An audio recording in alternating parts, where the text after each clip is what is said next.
On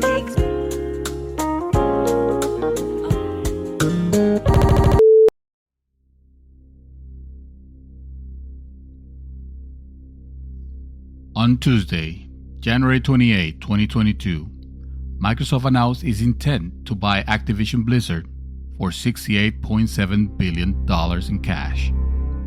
A number so incomprehensibly large, news outlets have decided to round it in billions to the figure of $70 billion. The landscape of gaming will not be the same. Today, on a very special The Mouthful podcast, we discuss this game-changing shift in the industry.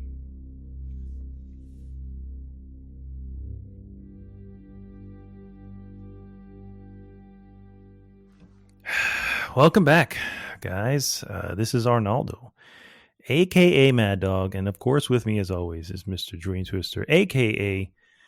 David Santos. And GG, brothers. GG to everyone. This is the real episode 200 and who knows, 297 we'll call it, of GG's a Mouthful podcast, sir.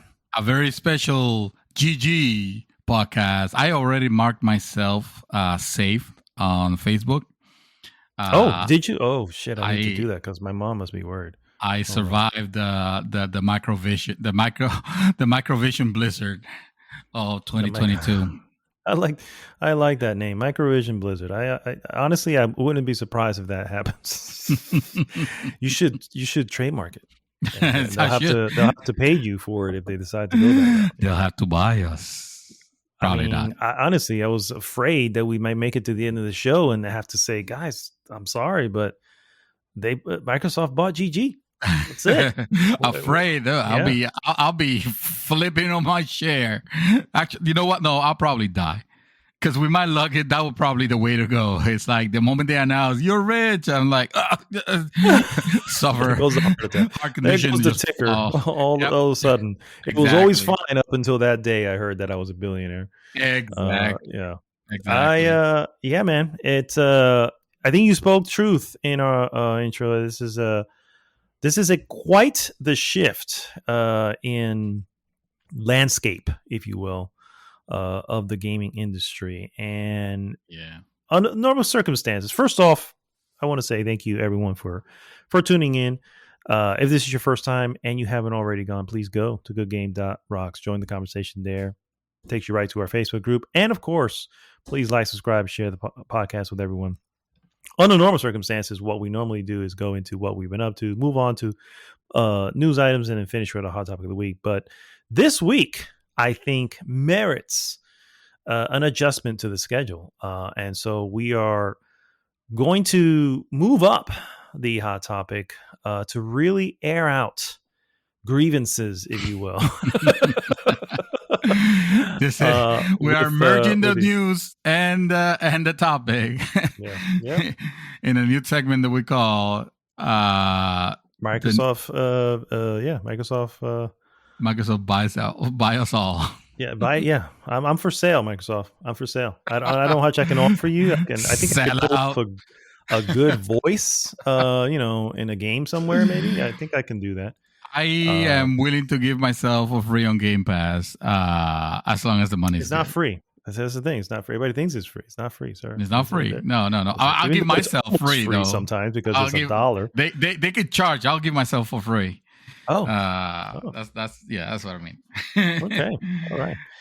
I'm going to start with we've got a bunch of stuff to go through, but I do want to start with sort of laying out in essence what has occurred for anyone living under a rock. And if you're living under a rock, I'm not sure how you got this podcast, but good job.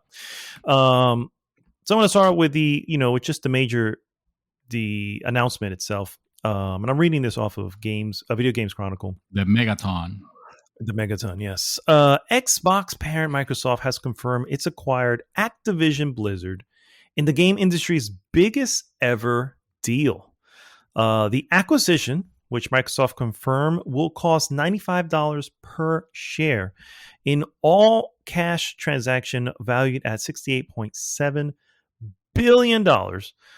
Means that Xbox has exclusive ownership of Call of Duty, World of Warcraft or Warcraft in general, Overwatch, Crash Bandicoot, Guitar Hero, and more. Microsoft Studios also adds studios such as Infinity Ward, Raven Software, Sledgehammer Games, Toys for Bob, Treyarch, bringing its first-party roster to 30 studios total, along with additional publishing and esports production capabilities and a major presence in mobile with the addition of Candy Crush maker King. This deal is expected to close in Microsoft fiscal year of 2023, subject to closing conditions and completion of regulatory review, of course. The transaction has been approved by the boards of directors of both Microsoft and Activision Blizzard. However, it's been claimed could face opposition from the U.S. government. More on that later. Once completed, it could mean that some of the entertainment's biggest properties remain exclusive to Xbox consoles and that future releases appear on its Game Pass subscription service on the day of their release. Again, more on that later. After the deal's completion, Microsoft will become the world's third largest gaming company by revenue, behind Tencent, which is at number 1, and Sony, which is at number 2. Microsoft Gaming's head of gaming, Phil Spencer, said in a statement, "We are incredibly excited to have the chance to work with amazing, talented, dedicated people over at Microsoft Publishing." I laugh a little bit when I read that. Blizzard Entertainment, Beanox, Demonware, Digital Legends, High Moon Studios, Infinity Ward, King, Major League Gaming, Radical Entertainment, Raven Software, Sledgehammer Games, Toys for Bob, Treyarch, and every team across Activision Blizzard. Until this transaction closes, Activision Blizzard and Microsoft Gaming will continue to operate independently. Once the deal is complete, Activision Blizzard business will report to me as CEO of Microsoft Gaming. I had to stop there because you know that was the big. Yeah. How do I say this? That's the big bulge in the pants where he's like, yeah, to me, as CEO, was a big bulge in my pants. Oh, I mean, I'm not gonna lie, I'm a little bit turned on just reading it. So it's something serious. You know what I mean? It's anything to give control, aphrodisiac a little bit here. Anything to take away control from Bobby Kotick. I mean, to be fair, it's an instant aphrodisiac. Yeah, that's one way. That's definitely one way of looking at it. Sir, we're gonna do this in sort of levels here. So first off, I want to get sort of an understanding as to your reaction. Day one, morning of, when you heard this news, where were you? What were you doing? Please tell me you were not on the bathroom, because that's where were you? Just leave that out. Yeah. Where were you when you heard the news? I, as I customarily do, wake up at 9 a.m. because I go to work at 10. So that's right. Just an hour to get ready. And I have my coffee that my wonderful wife already has prepared because she works sooner. And as I take my phone and, I'm just trying to wake up. That's all it is. I'm just trying to wake up. So I go to my feeds to see what has transpired. And I see the piece of news. And I read the news. I read the news, Mike, I forgot exactly what this, but basically saying Microsoft acquired Activision Blizzard for $70 billion. And it doesn't register the first time. It doesn't register the first time I read it. It's just my mind doesn't grasp the concept of what has transpired here. So I'm about to swipe to continue reading. And then I was like, no, wait, what? I'll go back. I read it and I had that reaction, bro, where you almost I didn't spit my coffee, but I could have. But I almost spilled it. It would have been merited. Yes, it would have been merited. Exactly. I almost spilled it because just like my reaction immediately, like, what? Like, this makes absolutely no sense. Completely out of the blue. It's one of those news that you honestly do not know how to feel about. So first thing I do is I yell to I yell to my wife, "Honey, did you see this?" Because a couple months back, I was talking to my wife. She was telling me how she had gotten Activision shares for like $40-something, something like that. Like something like it was at a very low. And I was like, "Oh, honey, come on, are you crazy? There's scum, there's scum. You don't want to, you don't want to have anything to do with it." And she's like, "No, because it's at a good price, and it's gonna go up." And I'm like, "Yeah, I know." So I didn't make much about it after that. So to come find out, I told her, honey, like, are we rich now? No, actually, I didn't know that. I didn't know. I was just curious to know if how the stock was doing. And she told me that no, she has completely sold it all. I'm like, no, because he went up. The stock went up like, oh, for sure. Hello, like yeah. 40%. The value of his 40% up. Yeah. But the entire day was kind of like unreal. Like this was this, like, I immediately knew this is the topic. This is the biggest piece of news. That's gonna be in the whole gaming. So this is the one we're gonna talk about, and I need to wait until Friday to be able to. Like I didn't know what to do myself. I hear you. For me, it was pretty much the same. I didn't spit out coffee, but I did have to sit back in my chair and probably ignore my job a little bit while I took in what I was reading. I sent it to you, didn't I? Or I posted it? I don't recall. I know I saw it somewhere and started looking everywhere for it, and I wanted to get a good. So of course I went right to Video Games Chronicle because that's kind of where I always go to now. And yeah, it's just like, whoa. It's like, okay, we knew acquisitions, and possibly mergers were happening. We knew that was still in the plan, right? Because Phil Spencer has said it. Yeah. But I don't think anybody in their right mind thought that this was the type of acquisition that was going to be coming there. So I want to put this in a scale a little bit. Last year, the acquisition of Zenimax at $7 billion was looked as what the fuck? It was like, yes. Whoa, that's $7 billion that apparently it's finalized, so that's already a thing.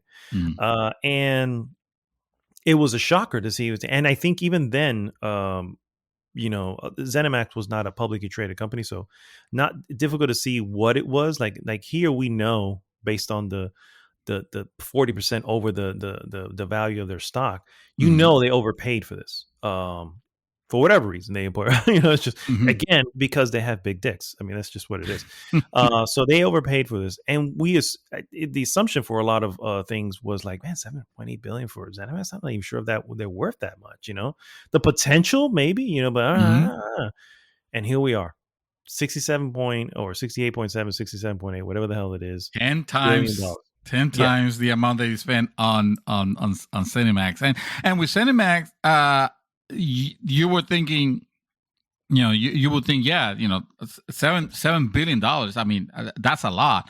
But it looked like a smart acquisition, right? Because there were, remember this time last year, they had partnerships with them for so long. You know what I mean? So it looked like it was going to be. Yeah. This time last year, we were all like kind of laughing it off, like, for still, no, actually, no, I take that back, because Microsoft had acquired other studios already. So by that time, we were already like, okay, little bit of respect. You got Ninja Theory, and you got the other studios that they acquired, and we were like, okay, cool. Then the Zenimax thing happened, and I was like, oh shit, okay, so they must be taking it seriously, because now they're taking on not known multi-platform IPs like Doom, like Quake, like Fallout, like Elder Scrolls, all those.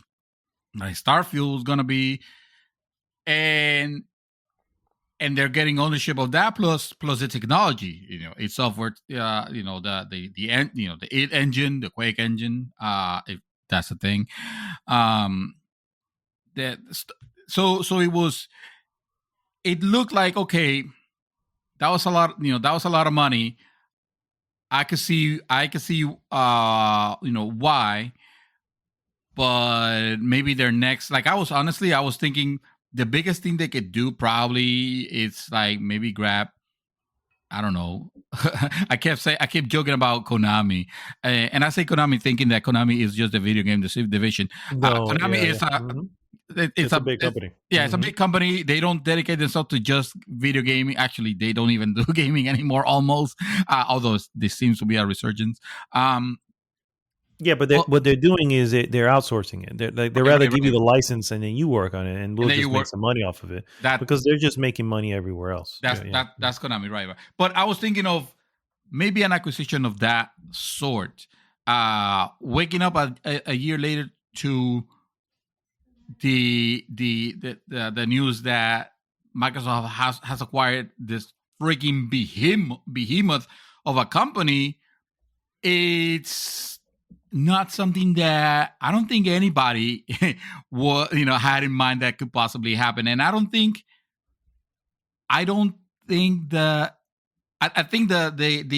the moment for them to do it, like if they were ever gonna do it, it had to be like they had to strike right now while Activision was in battle. Like Activision was. Yeah. Oh yeah. They were. This is why most likely your wife sold the stock was because this is just losing me money now. So because they were, with everything that's been going on since the accusation stuff came to light back in July, I think, of last year. Activision has been going through it legal issues.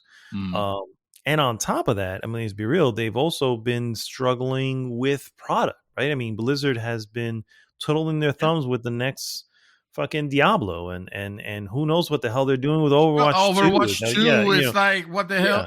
Yeah. And then Activision, on the Activision side, it's just like they're just doing Call of Duty. That's really all they do. It's just they were no longer a gaming company. They were no longer a gaming company. It was just a Call of Duty factory.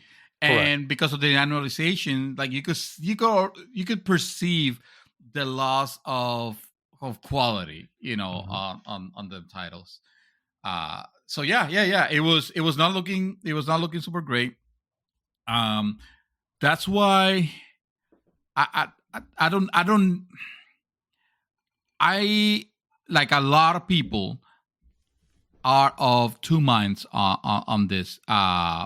First of all, I'm not a huge fan of when companies acquire each other, because when you have that, when you have companies acquiring each other, that leads to sometimes those companies being abandoned. Like, hello, EA says hi, with all the companies they acquired and destroyed.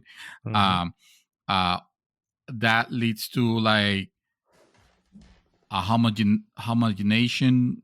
I don't know if I'm consolidation of the players. Yeah, that's how I have it written. That's not the bad part, because the consolidation could be looked at as good or bad. For one side, I think it's bad because it takes away it takes away competitiveness.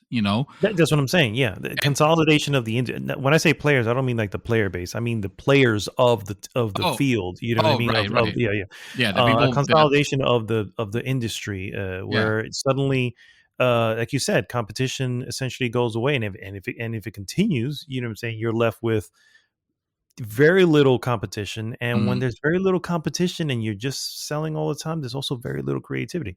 Exactly. Or I should say there's very little desire for creativity, because it's like, who cares? Why take a chance on something where we can just, you know what I mean? We don't. Essentially, what happened to Activision, right? If we really think about it, Activision, you go back far enough, when they were struggling and they were needing to do what they need to do, they were delivering goods, you know what I mean? And once they hit it big, then it just became, okay, let's, we don't need to take too many chances. Let's do whatever. And they weren't, right? They were licensing things out here and there, but that's really was about it.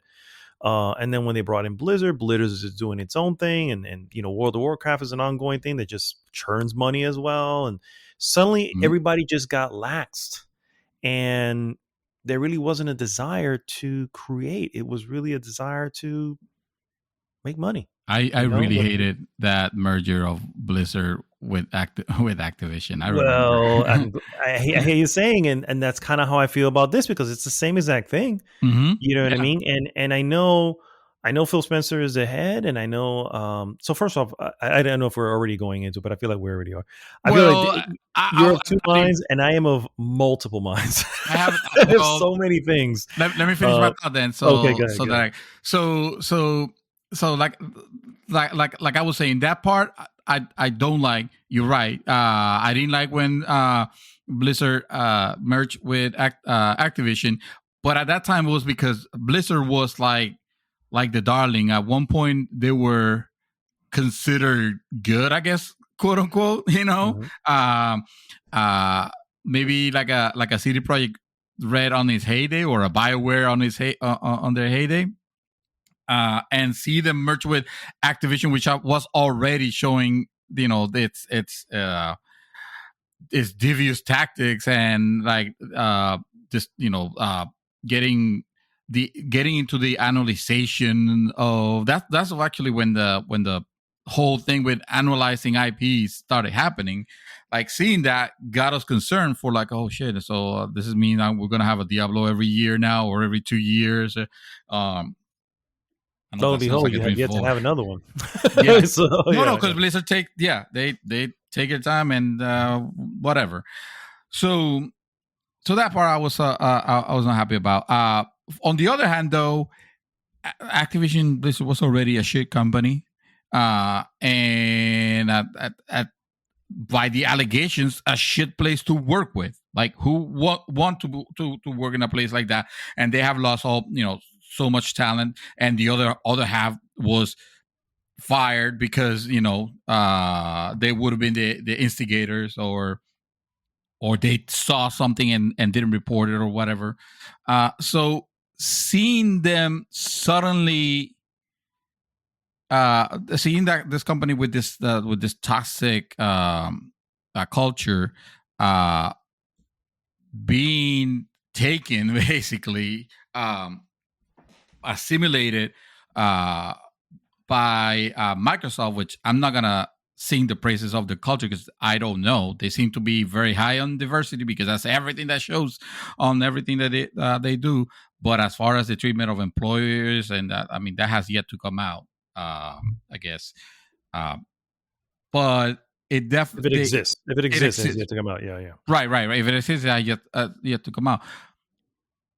But looking at the moves that Phil Spencer has made, and that things that does for the Xbox brand in general, and the initiative of Game Pass, and the smart acquisitions, and you could tell that he's a passionate gamer dude. You know what I mean? It's not it's not just a cold suit that is about making money. Of course, he is responsible for making Microsoft the money, but you could tell also that he loves video game, that he loves the idea of like this old IPs coming out. Like the other day we got a Battletoads. It wasn't a great one, mind you, but at least it was made, of doing all this, making all these decisions.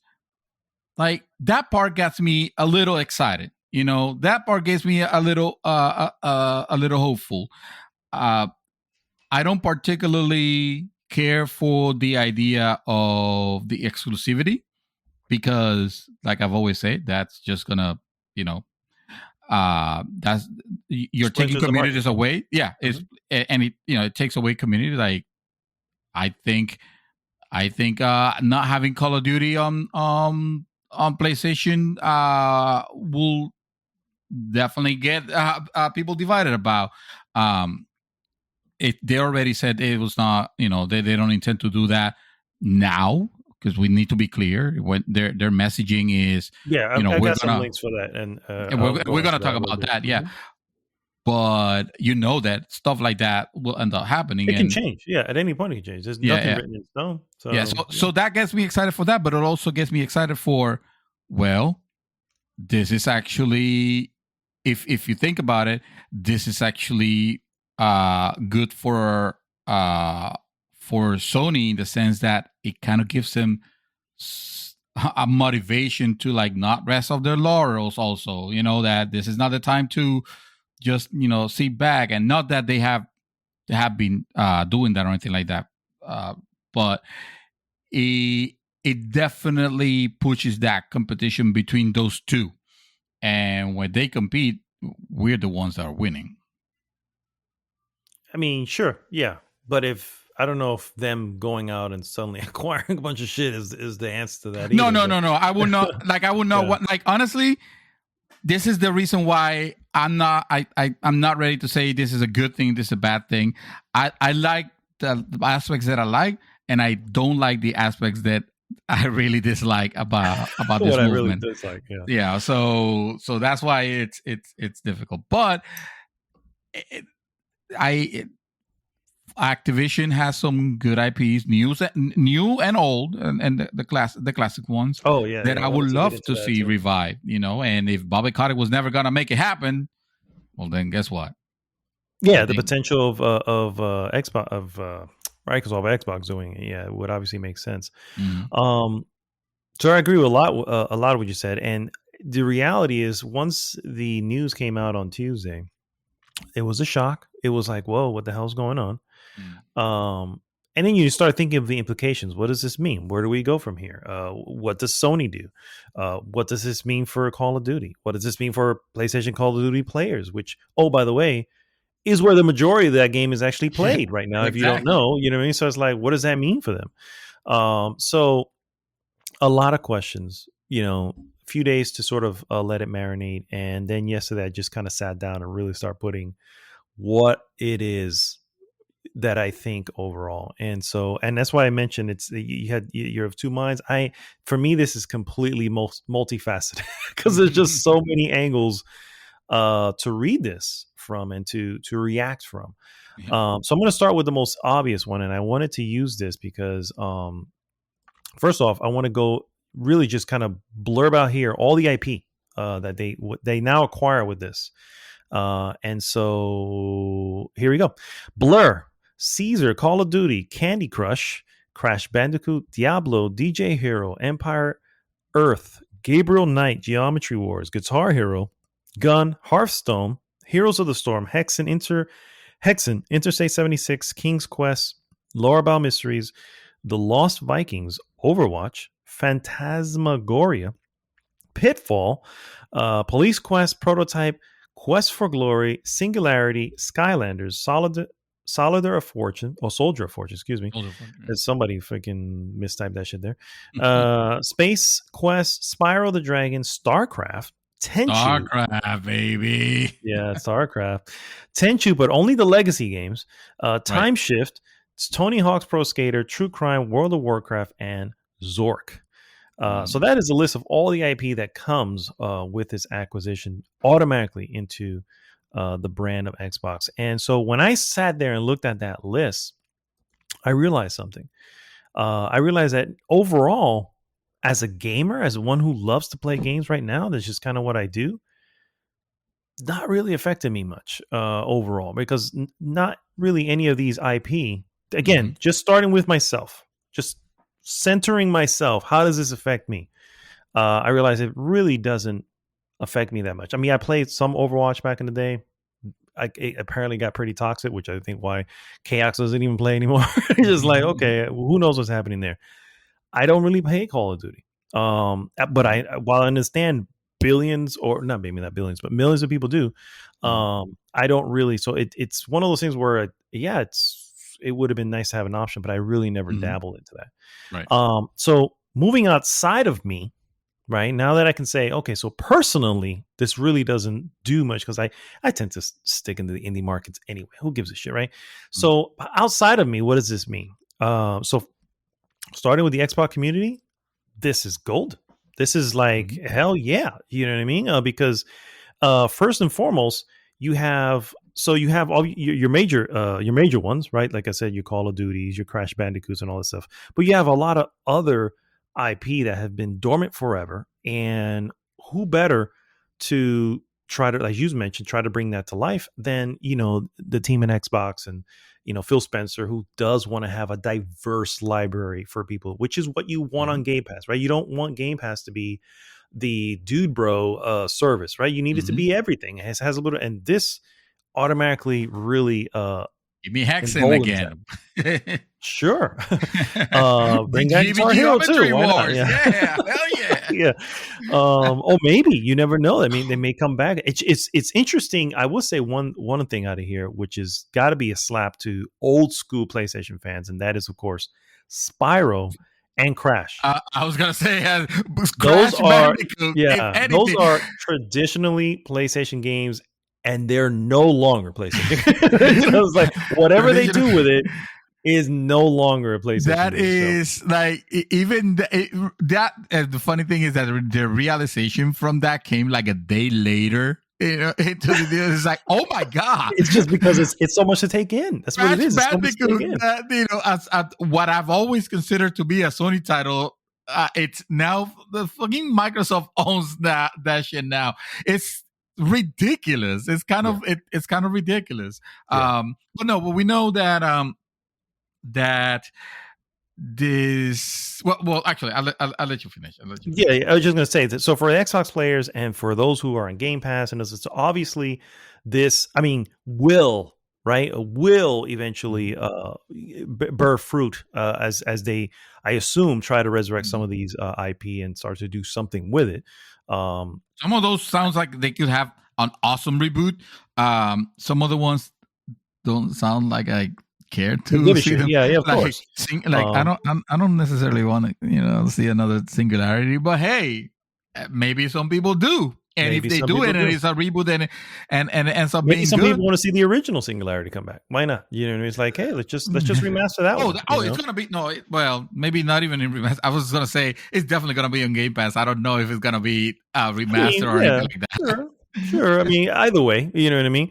The thing is, I feel like some people think about this is like, yes, they get all this IP and yes, they have the opportunity to do that. I don't know if it's something they can do immediately or really quickly. No.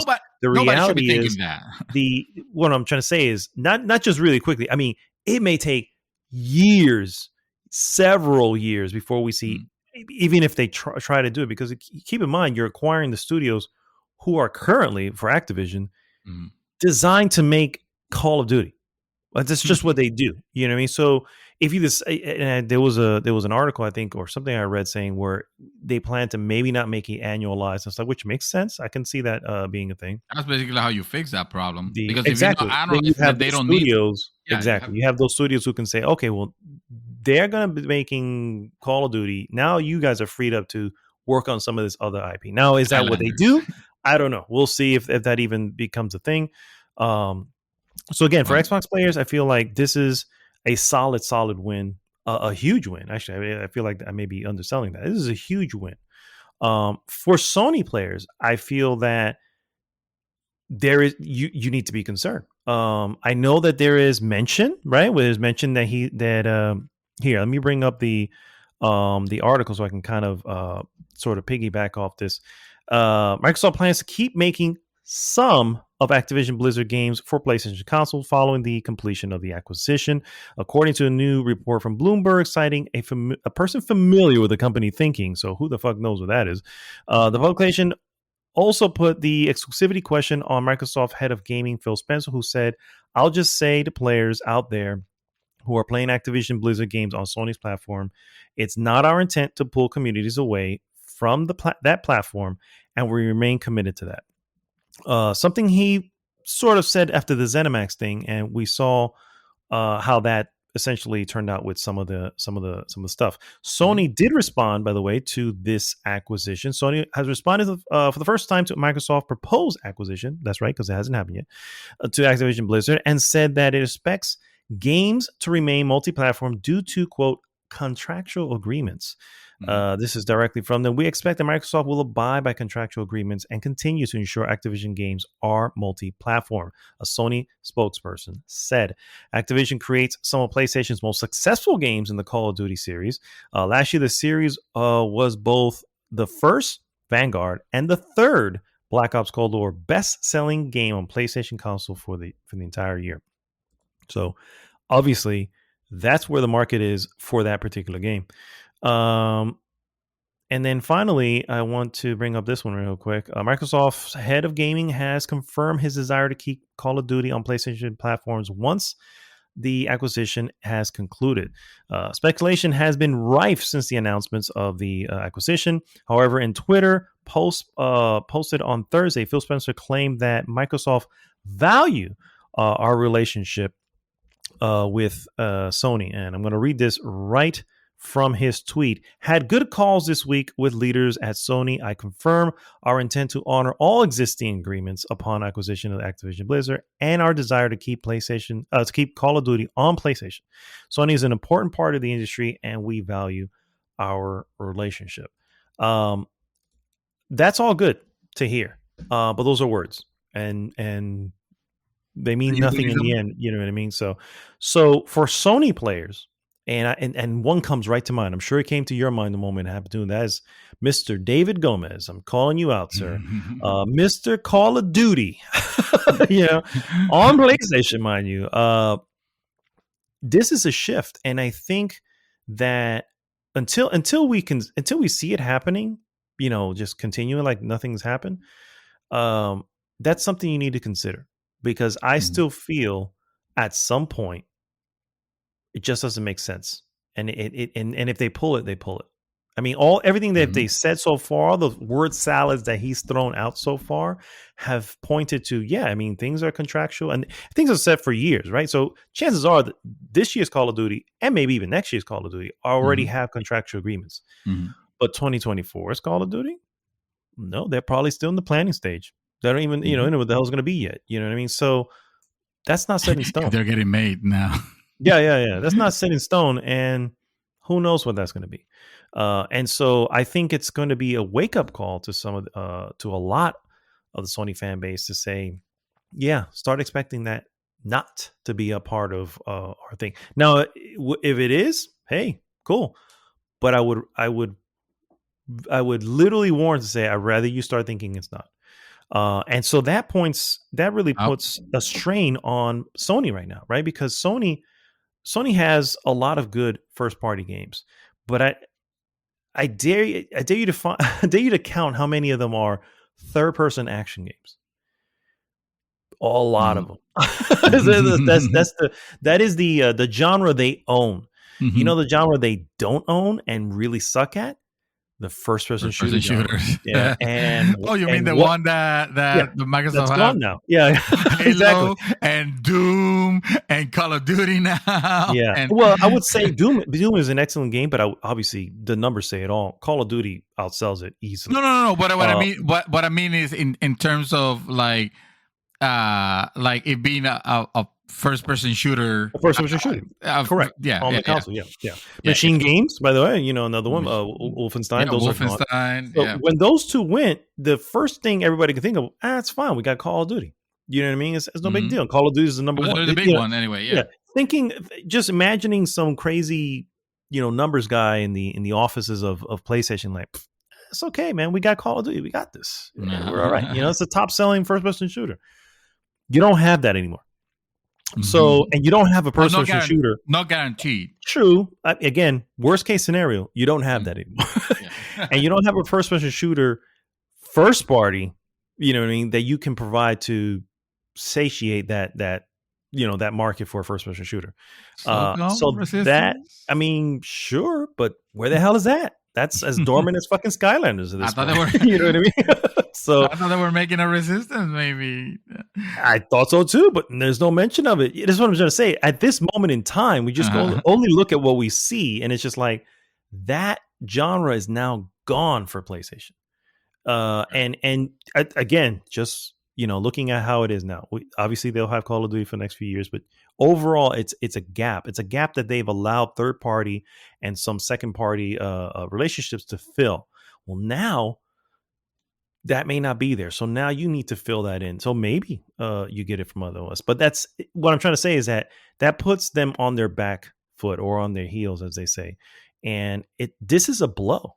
Like it or not, whether you're a Sony fanboy or Xbox fanboy or what, it doesn't matter. You cannot deny that this is a major shift.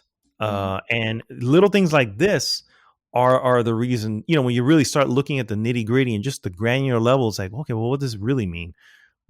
You start looking at it, this could be, maybe not soon, but if they don't have anything to fill those holes, and Microsoft decides to say, guess what? Call of Duty can only be played over here. It's like, and they can, because yeah, exactly. They can. What are you going to do? You can't, there's nothing you can do. So, it is interesting. I have more to say, but I want to throw it over to you now. If you have anything to follow up with. It is. I mean, this fits with the strategy that I believe Xbox and Microsoft have been going all along, which is bolster those that Game Pass library, right?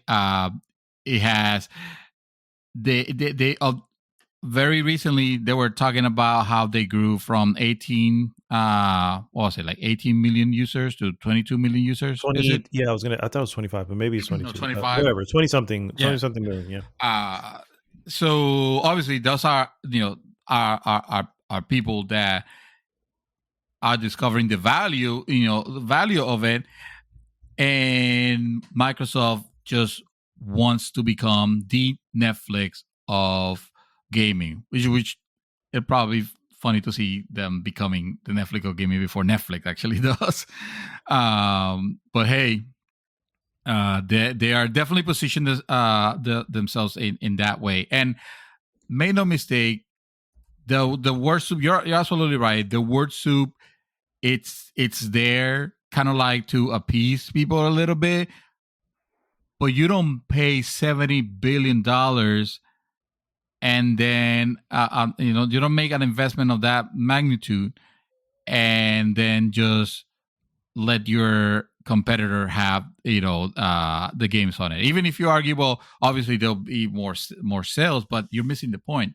The whole point of this acquisition is actually, to me, it's bringing all those titles to Game Pass in-house. So that brings more subscriptions to Game Pass and to make the Xbox brand more desirable to gamers. And all of a sudden, you and I don't care about Call of Duty. That's a given. I bet a lot of people on the group don't even. But there's millions of people that do. Same thing with Overwatch. Same thing with Diablo. I mean, this might be game. Actually, although I am now super excited about Diablo 4. Suddenly, shit. Well, it's been lost in hell at this point, thanks to Blizzard. And it's important to know they have released some stuff. It's just that I've not cared because it's Blizzard and they have been so icky lately that it's like, oh, who gives a shit? Now exactly. I'm like, yeah, exactly. But it is important to know that we have, there's a lot of potential here for a lot of good for a lot of these IP. You know what I mean? Because let's be real, Activision Blizzard has shat on these for quite some time. For the last 5 years, what they've been doing is absolutely great. The only thing that comes out that makes them money is Call of Duty. Well, yeah, no, and no doubt, and that's a part to be excited about. But I think the thing that has Microsoft right now, like freaking salivating for this deal is the fact that they're bringing all those communities, because once you get Call of Duty players, once you get World of Warcraft players, once you get the whole mobile platform, King is huge on mobile. Microsoft don't have anything. It had zero footprint on the mobile marketplace, and suddenly they're like one of the biggest players if this goes through, that once you get all those people that you can market directly, that you can now market directly, those are people that you start seeing converting into the other services, and that's what this whole movie is about. It's acquiring those huge swaths of players, of all different genres. Maybe not the most exciting for you and me and other folks, but definitely in the mainstream, some of the most important ones. Yeah. So the ones that are still rated in tens of millions. I mean, that's not a small number of players. And no, shit, not at I was all. thinking, Yeah. they're still charging $15 subscription for World of Warcraft, and World of Warcraft still has a player base. Imagine this shit going to Game Pass. That's another, 7 or 8 million maybe, or more or less, or let's say 10 million more jumping into it, or less, because let's say the people that have already paying for both. But my point is that they've definitely grown their player base artificially. Yes, they bought it. We can't blame it. It was, some people say, well, this is ridiculous. They spend that much money on Activision. No, you don't understand. This is a fucking steal at the price that they got it, because of the potential that they can make. That Microsoft has always made those moves, thinking ahead, making money in the long run, not about making money right away, because they don't need to make money right away, because they're fucking Microsoft. Gaming is just a small portion of their whole portfolio. They make Windows, they make money out of Office 365 and all that garbage. So that's why they can afford to make those the large drops. Yeah. Yeah. In here, I think is a perfect time to bring in what I consider to be the absolute ugly of this transition, of this thing that essentially occurred, and that is looking at it from the moral perspective. We know how bad Activision Blizzard is, just from everything that's come out recently. I mean, the fucking CEO, fucking Bobby Kotick, literally threatened a woman's life. That's not even an exaggeration. That's like literally what the fuck happened. He says it's a joke. You don't fucking threaten people's lives in a business environment as a joke. Kind of frowned upon. Yeah, you think? So Activision Blizzard CEO Bobby Kotick could essentially be said, based on the amount per share, roughly about $371 million just from this deal. And of course, he's the top dog. He's going to make the top dog billing. But you have a lot of people underneath who are also doing the same. And don't get me wrong, I'm not saying everybody in fucking Activision is evil or whatever like that. But we know Bobby is. The fact that it's proven he is, and the fact that the board of directors of Activision all were behind him, regardless of what they were finding out, that kind of lumps them together. And all of them are getting what can only be called a golden fucking parachute. Shit was going fucking down, and they're being handed millions in this deal. And I gotta call that out, bro. You gotta call that out. That's absolutely bullshit. Don't get me wrong. I know the wheels have been turning for some time. This acquisition doesn't suddenly happen out of the blue. They were probably talking about this for a year or so. Sure, I get that. But there is such a thing as what's the clause that they call it? Fuck, it's a misconduct clause that is always located in any of these deals. Any type of misconduct, hey, we're out. We don't, no questions asked. Wipe our hands. Everything that has come out was not enough for them to say, hey, we're out. We're washing our hands of this shit. And that's interesting to me. Oh, that's fucking interesting for Microsoft. Microsoft to see all that's going off and going. You They're know, I fucking don't not gonna do think. that though. I know. I'm just saying.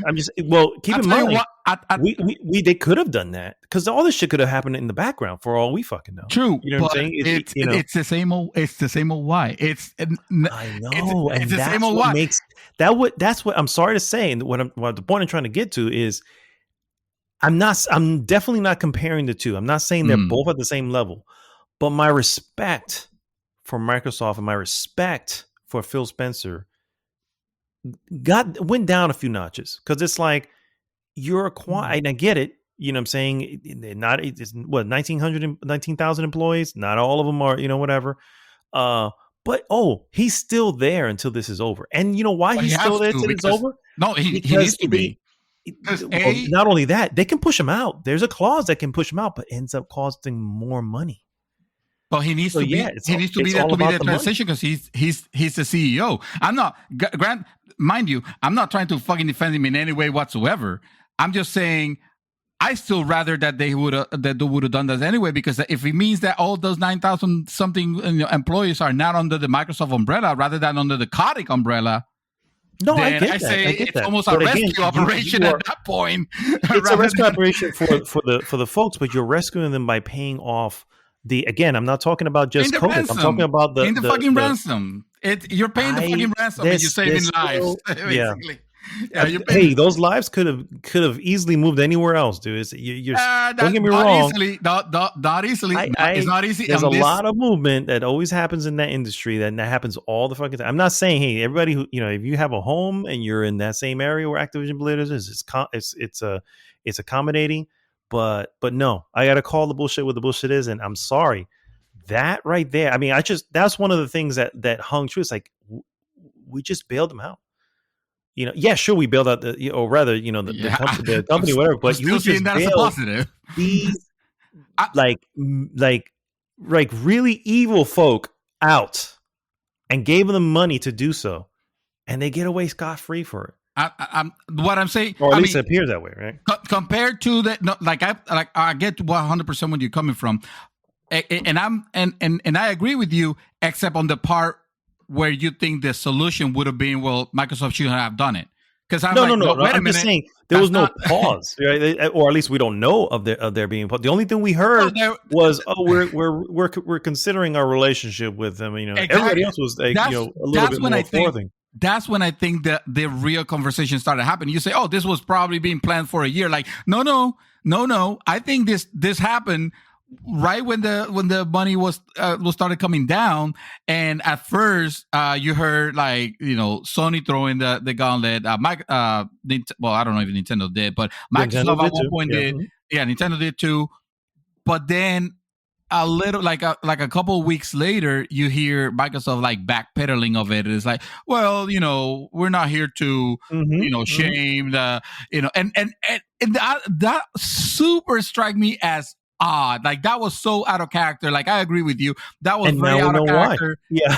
and now we know exactly what. So I believe those conversations happen here.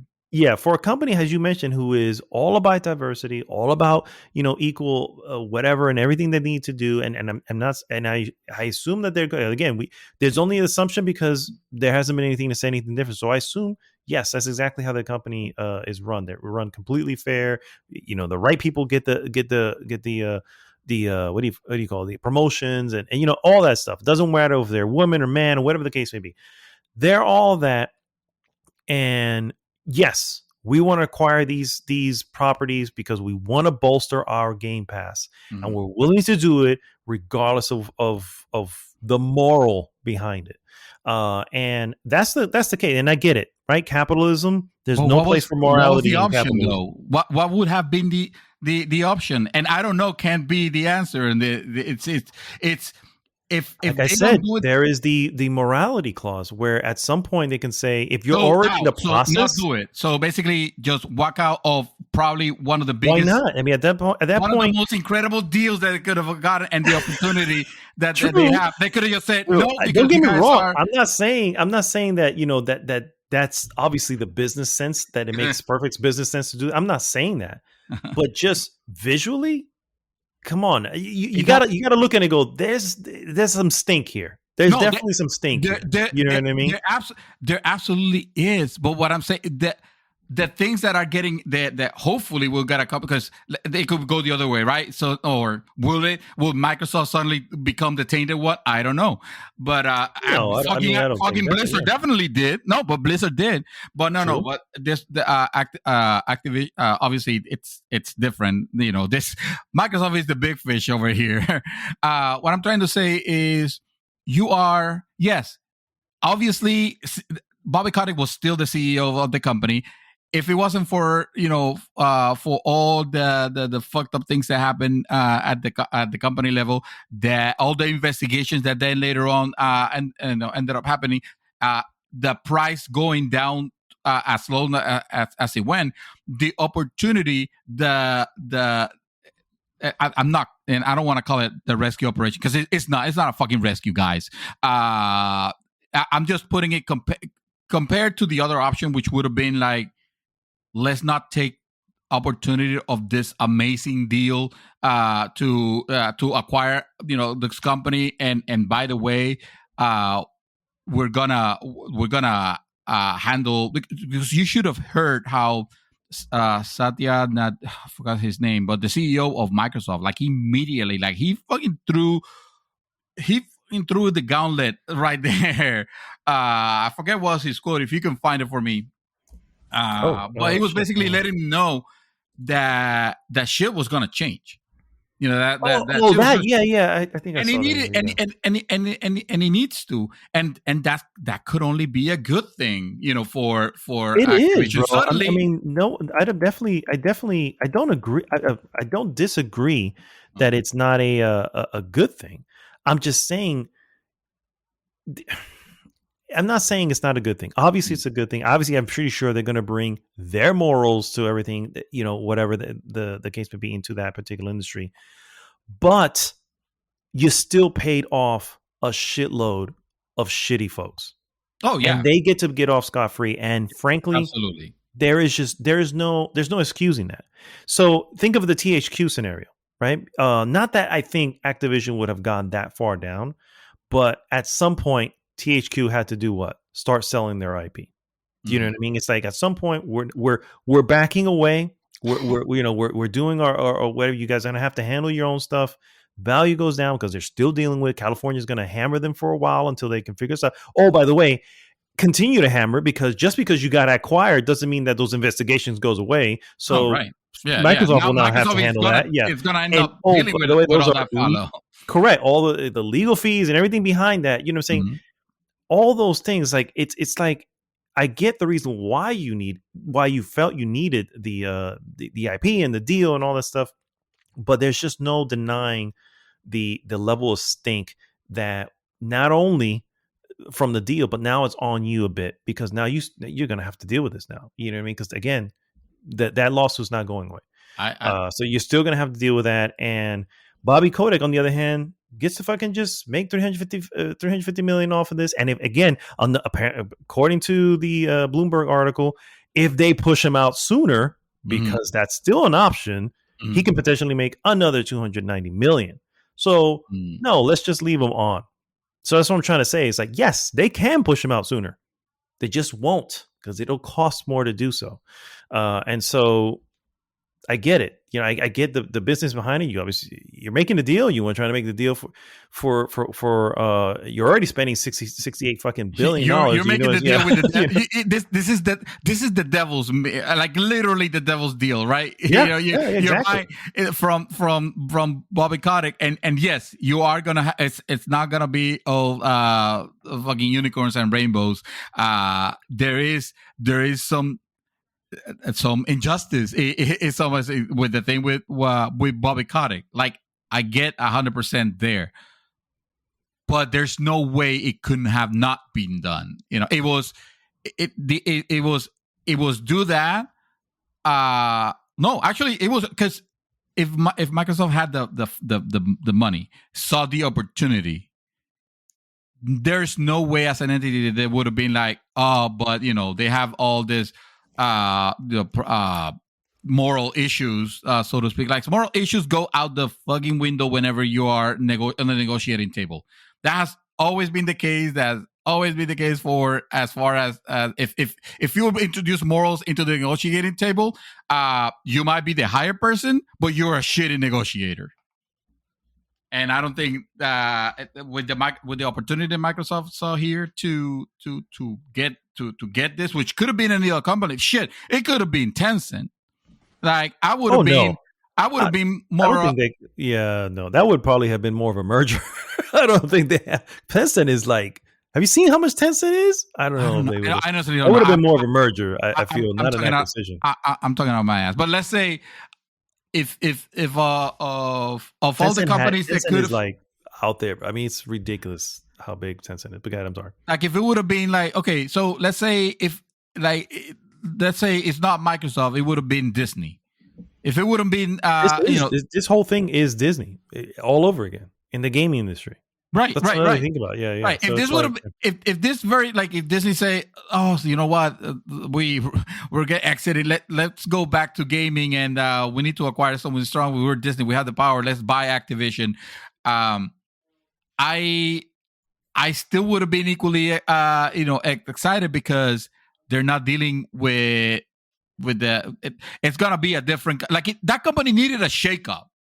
That company needed a shakeup, whatever 100%. Means necessary. And if the means necessary were to fucking commit the dirty, that's where I don't agree. I agree needs a shakeup, but not at the expense of just making the evil folk. Who cares if a millionaire just gets a little bit more millionaire, if suddenly you are pretty much changing the life of every employee on that company. That's a question. The answer is I care, and I'm sure and I get it. I'm sure I'm in the minority. But why? A millionaire is already millionaire. A millionaire is already millionaire versus the life of every employee there. But we're talking about millionaires. It's one thing to be a millionaire. You're just a millionaire. You end up making more money. That's great. We're talking about millionaires who are, and I don't want to dwell on this for the record, but I'm just saying we're talking about millionaires who are horrible people, not just bad people. Horrible people. That's entirely fine. They're still millionaires. They're still millionaires. I get it. And there are millionaires that are not horrible people. So if $300 million is not going to make them any different, any more. I mean, more in the mathematical sense, but they're still the same level of millionaire as the fact that their lives are set, and when judgment comes for them, it'll be. Sure, we'll wait for that day. Equally, that's what I'm trying to say. It's like it's one of those things where one of these options is giving a benefit versus the other one, which gives no benefit. Well, that's what I'm trying to say. So on top of that, we're assuming there is I'm sure there is, but we're also assuming there is a benefit. We don't know. Fucking boot is a benefit. You're not going to argue that. That's not that's not the benefit I was referring. I didn't know that's the beneffit you were referring to. Yeah, my benefit was like, so now you'll be under a different company and No. I'm talking about. It's like, I get. Yes, that is definitely a benefit. But I will die on this hill. I don't think the answer of getting to that benefit is to pay off that boot that's on your neck and give them money and say, go, because the reality is it's just going to go into something. So if you have heaven forbid, obviously this is 100% just to try to make the point. In no way whatsoever do I even consider the fact that it should ever happen. God forbid. Angels protect you. Yada yada yada. Let's say, for example, I get fucking kidnapped. All right, and you get a ransom note, and this ransom, and let's say you have the means to power, and let's say you have the note that says that to rescue me, you have to pay fucking the guy from the pharmaceutical company that made the millions by jacking up the price of some life-saving medicine. Whatever. Yeah, we have to pay a bunch of money. Yeah. So you know which guy I'm talking about, right? Mm-hmm. That scum of the earth, basically. Yes. That's the big scum of the earth right there. Mm-hmm. So, but you have to pay him $7 million to rescue me, and you have I mean, you're a fucking billionaire, all right? You're gonna say you won't rescue me because you don't want to pay that asshole $700 because out of moral, you don't think I'm worth it. You know. So first off, so here's the deal, sir. I don't know if you've ever seen this movie, and I'm going to bring this movie up now. It's a movie called Ransom. Have you ever seen this movie? No, probably not. I didn't think so. This is a Mel Gibson film for anyone who's seen it. Mel Gibson film. They stole. This is before he was considered a racist. They kidnapped his son. And he's obviously a wealthy guy and all this stuff. And, you know, he's whatever he's trying to do. And at some point it just flips. He says, no. It's like he gets on air on like the news with all the millions in bills in front of him as he's saying this. And he goes, this is the money you've been asking for. You're never going to see a cent. And it's going to go right now to anyone who can find you. You know what I'm saying? That's the type of reaction that I would like to think that I have. Not that I would say I'm going to just leave you out to dry or anything like that. You know what I mean? But you could have made this so much simpler, but you decided to take the moral ground. And I like right now I have no fingers. You waited because you're sending this manhunt now to try to get right now. I'm no toes either. Thank you. I appreciate that. I, on the other hand, will not hesitate to deal with the devil to save your life. So I mean, that is what that is the reality. Point that is a known reality and no point whatsoever. It doesn't never directly have to do with it. It's just. No, I know what you mean. And like I said, I get it. And I know that obviously there are, I'm sure, plenty of Activision Blizzard employees who are very pleased to hear this news, who are, by the way, still, doing their thing to try to get Bobby Kotick off and regardless of the deal, you know what I mean? Because they're like, yeah, we don't care. He needs to go now. And so, but again, that does not clean the hands of Microsoft in this thing. And to me, like I said, I get it. I've had lots of respect. I highly respect Phil Spencer in everything that he's done to try to move the industry forward. And again, I have to call it as it is and go, this was a huge step back for him.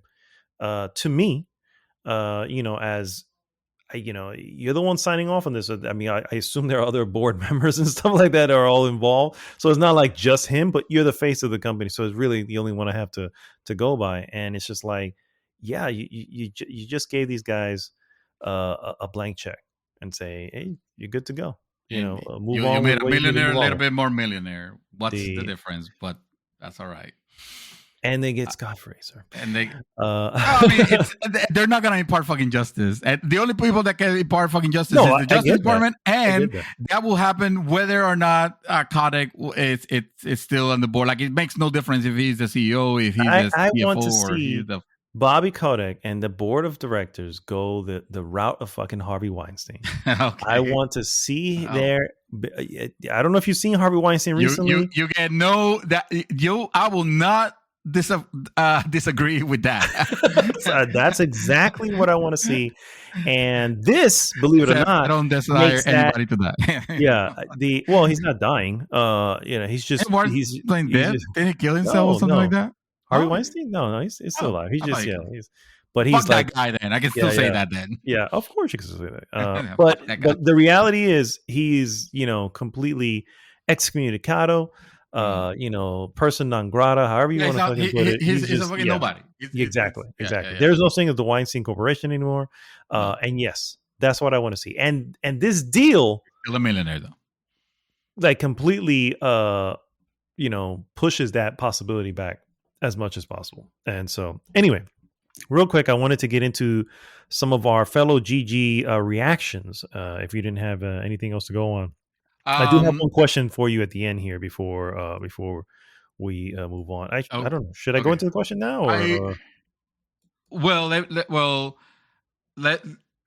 Go ahead. You got something to say? Let me ask you this. Oh. The because the question, and this, I'm just gonna boil it down to the simplest question, and because it's the one that people want to pretend like they're not making themselves, but they are making themselves, even though it sounds completely ridiculous and tone deaf. And I want to address it here so that there is no doubt. Mm-hmm. Sony took a hit, a very hard hit on their stock Financial value, on the financial, to the bell of $20 billion. Mm-hmm. You know, that just disappeared like that. Obviously, we know the fact they're going to rebound. It's fucking Sony. They're not going anywhere. And that's the market. The market overreacts more. The market, exactly. Yeah, exactly. Looking at the landscape of gaming and looking how things might be going the route that I'm sure that for as much as I like Game Pass, I don't necessarily want my games to just be that, you know, and but seeing that landscape, is Sony in trouble? Like I said, it was going to be very simple. Okay. It was going to be is very Sony simple. in trouble? I think. Right. I think visually, obviously by the reaction of the markets, visually they are. I don't think anything in the long run would ever happen to the PlayStation brand. I think the PlayStation brand is huge. Yeah. That $20 billion hit is a huge hit. But when you look at the games manufacturers, like I said, it's still Zenimax with that. Yeah, they could have. You know? But if you look how big they are in general, I don't. You know, PlayStation's not going anywhere. So PlayStation is too much of a household brand name at this point. I won't say like Nintendo, but up there with Nintendo. Nintendo, I think, is still the Disney of gaming. I will fucking say as Nintendo. As far as mind share, absolutely, certainly, way miles and kilometers ahead of fucking Microsoft, to be sure. But when it comes to the mind share, sure. Yeah. Now, to make sure that I don't take you the wrong way, I don't mean a PlayStation disappear or anything like that. Obviously, I know. I was just throwing that out there for anybody else who may think. And I was like, no, guys, that's not a thing. Yeah, that's not the way this is. People who think it, sir. Look at the comments on a lot of this stuff. It's like, oh my god, guys, stop. So is Sony in trouble? I think they are. I think they're definitely put on their back foot right now. And I think they are in danger of, again, I don't know for all I know, Sony could be sitting back going, yeah, we already knew this was going to happen. They've got a plan. We don't know. Just, looking at it now, one, like I mentioned, the entire genre of first-person shooter is in danger of not even having a major one on your console if you don't react and start creating something internally. Secondly, I feel like this may push them to do something rash and now start to acquire something on their end, or maybe even work some sort of merger. Again, it doesn't always acquisitions and mergers are two different things. An acquisition is what Microsoft did. A merger is what, it can be. Well, actually, what Activision and Blizzard did, that was essentially a merger. Yeah. And if that happens, who would it be with, and what would come out of that? And then what's the repercussions of that? So I don't want them to overreact. I think that the time. Honestly, I don't think it's overall. I don't think it's going to be as drastic, but they can't do nothing. And I think this is definitely going to push their what do they call it? The fucking what's their service? It has a code name. I already forgot what the code name is. The code name Spartacus. This is definitely going to push their Spartacus for the people that don't know. Spartacus is the rumored, because it's not proven yet. Bloomberg released this. It's the rumored PlayStation version of a Game Pass service, which will combine PlayStation Plus and PlayStation Now. And that's what they're right now. It's expected to launch on PlayStation 4 and 5 this spring. So obviously, within the next few months, we're going to be hearing more about this. That said, I don't know if this can push them to do something rash in the sense that Sony does not need to make their first party titles day and date. I think they have a huge catalog that would easily do well on the service. By making it day and date, they make their most money from the normal game sales. And depending on what their tiers are when they release Spartacus, because that's the whole deal. We don't know. Is it going to be $10 like Microsoft, or are they going to do the higher route? So, well, we've got better shit, so you're going to pay $20 for this. Does that end up making a difference? I don't even know. It's important to know that's how they make their money. Digital sales, software sales, that's how they make their money. And oh, by the way, a lot of that is Call of Duty, by the way. And so, that's the money that they make. And by making it so that you could just pay for a service, I still say, and I know you disagree, I still say Game Pass is not profitable as many people probably think.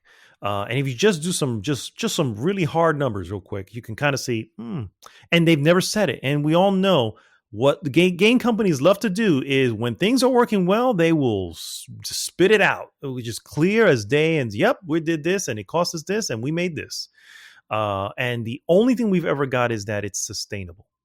Well, you know what? We also got that from the company that was making MoviePass. Oh no, this is sustainable. Where's MoviePass right now? Nowhere to be found. So not that that's going to happen, Microsoft. I'm not saying that. I'm just saying that's the phrase. I just wanted to ask you. I wanted to ask you a question. Oh, go ahead, sir. So then, why is Sony mimicking that plan? Well, mimicking the plan was already in place. I don't think, and they've said it many a time. Before Game Pass? Oh no, not before on Game Pass. No, I'm just saying before this acquisition is what I'm trying to say. This was already. Because you mentioned like obviously the part of the reason for this acquisition is to continue bolstering. It's not to throw more fire to the flame that is Game Pass, that is burning money for Microsoft. You seem to think that they're losing money, on it. And yet, I think they're breaking even. I don't think they are. Oh no! Let's be clear. I'm not saying either. You're probably right. It's probably Game Pass happened 3-4 years ago. What is it? 5 years? Like I don't remember. Something like that. It has never been about just like fucking Netflix, just like YouTube, just like the formative years. All operated they're gonna be exactly. But when you have a person.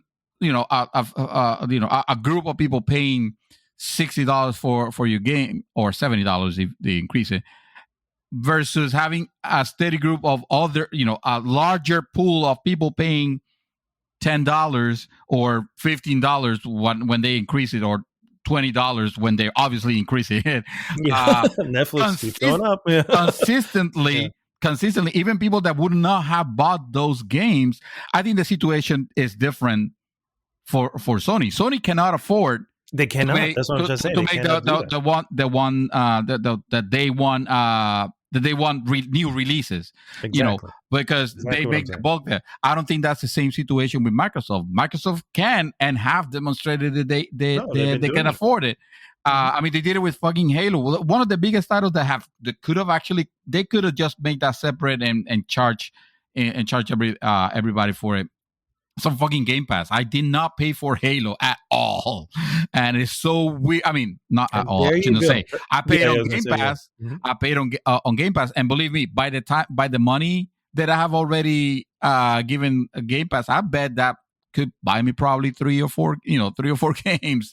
But I don't know how long I've been with Game Pass actually, but because of the sheer volume of people, like when you get a growth from of 20 almost 25 million players, and it's continued to grow.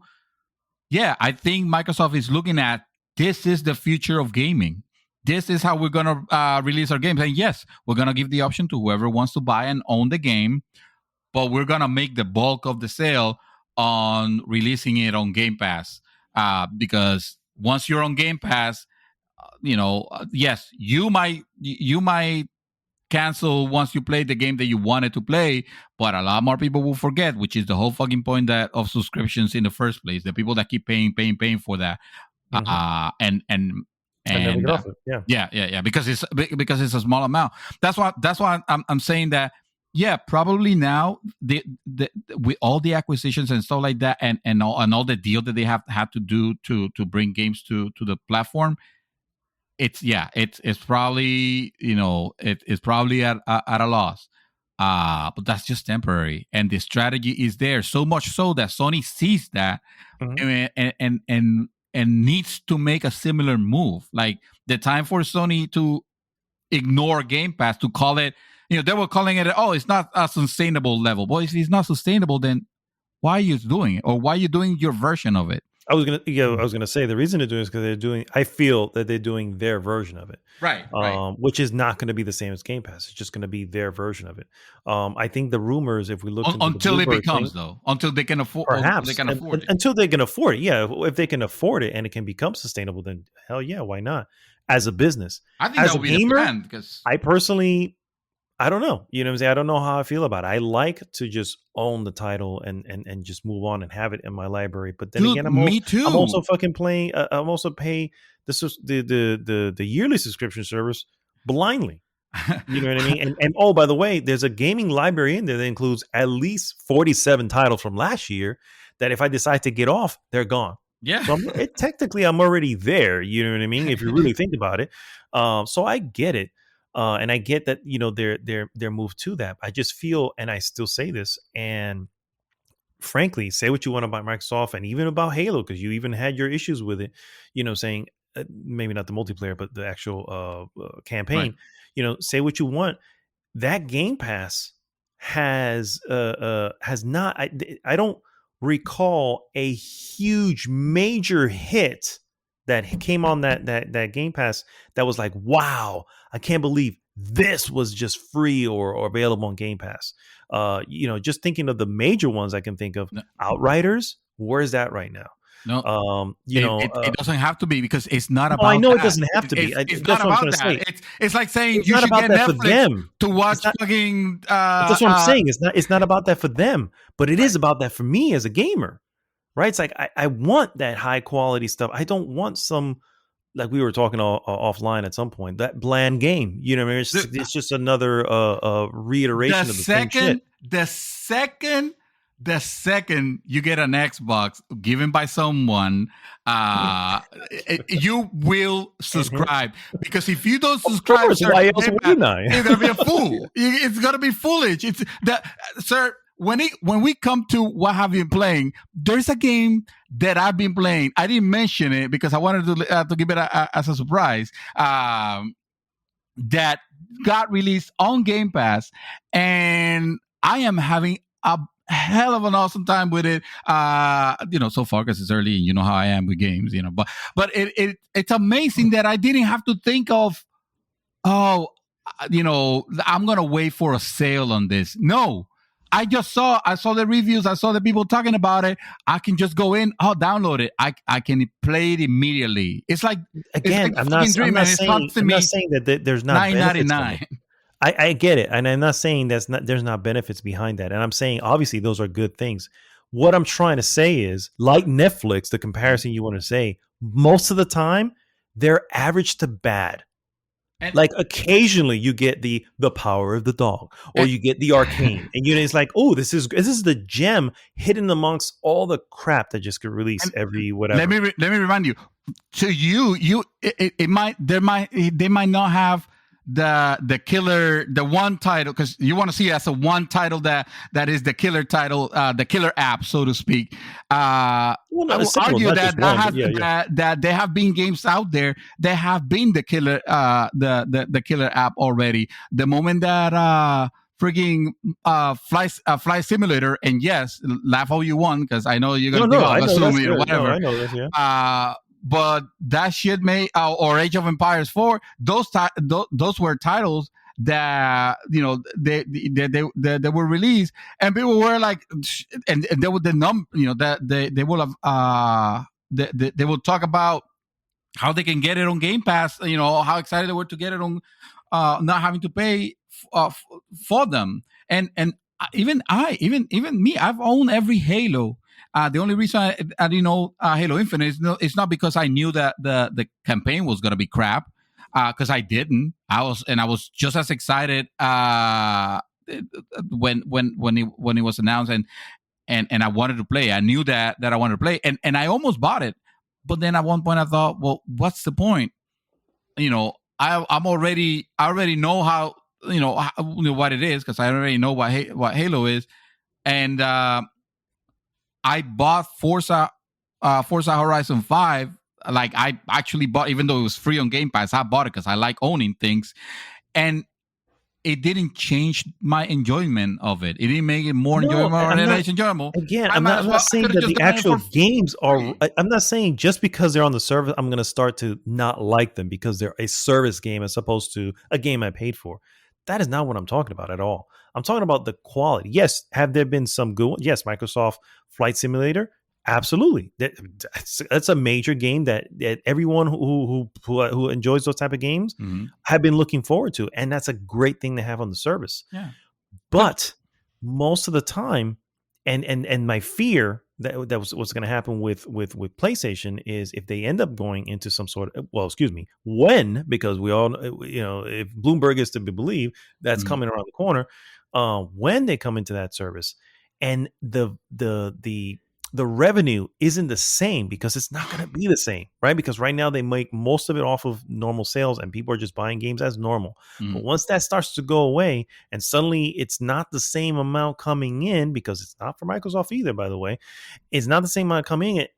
How are we going to divvy that up into new development? Are we going to be able to get a high level Horizons, a new Horizon game or a new God of War game? We revenue's not there to support. We need to stop.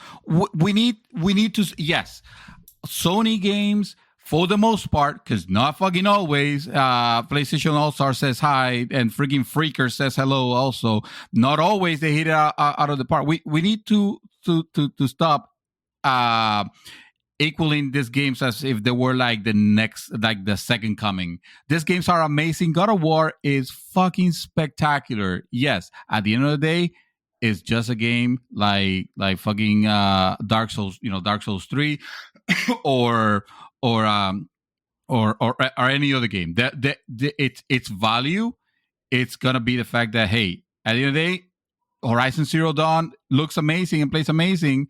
At one point I got bored. Ghost of Tsushima looks amazing, plays amazing. At one point, I didn't want to play anymore.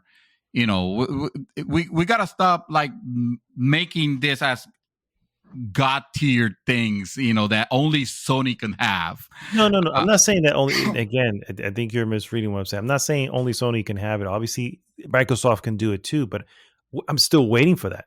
I mean, you know what I'm saying? At least me, right? Because I said I was going to get an Xbox Series S. And every time I go, I was like, well, what's in there? What do I need at the moment? Because what can I get? Otherwise, what can I just get it now and pay for it for $10, $15? You know what I'm saying? It's like, there isn't, for me, again, this is just me. And I'm sure I'm not the only one. And I am sure I'm in the minority. I'm sure of that. But that's what I'm trying to say. It's like, it's these, but that's what I'm trying to say about PlayStation going into that service model is that the potential for having those really, and like it or not, I mean, I'm not trying to yuck anybody's yum on the Xbox camp, but just look at the last few years of the PlayStation 4 versus the last few years of the Xbox Series, the other Xbox, and look at the quality behind that. Sure, did it knock it all out of the park? Sure, you Ghost of Tsushima ran too long? Sure, not for everybody. You know what I'm saying? And those things were knocking it out of the park in sales, in Metacritic scores. I mean, these, you know what I'm saying? For fact. And those are things that are missing from the other. But it's not even that they're missing from it. I don't even care what's on Microsoft. My concern is by my PlayStation having to go into this model, potentially making, less revenue because it is what it is. We have no choice. We have to compete. We'll see fewer and far between of those things. Now, is that a good thing? Maybe it is. Maybe having less is more. You know what I mean? But what if we just don't see them anymore? What if we're at I look at the not to compare, but I look at the market right now when it comes to movies and stuff like that.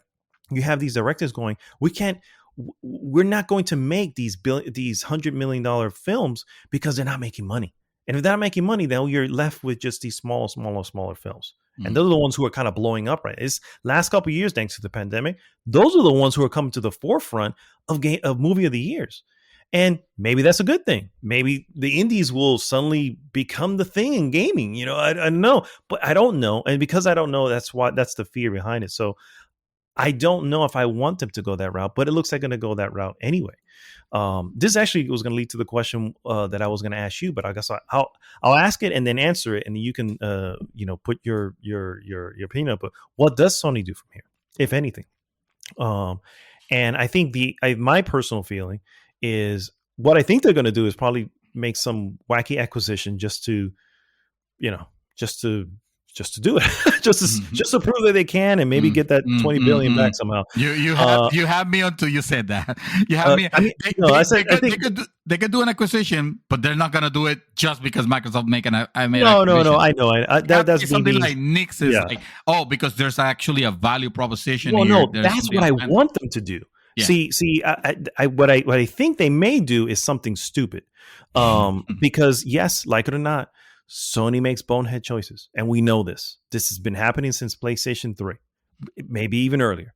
And so they make bonehead decisions when it comes to that. Lately, especially after the Zenimax acquisition, I feel that they have made strategic acquisitions that don't break the bank, and you're getting more value from that acquisition. And that's what I'd like them to continue to do. Really think about if you're going to acquire it, think of the team that you acquired. I think one of the best acquisitions they did was Insomniac. That only cost them $250 million.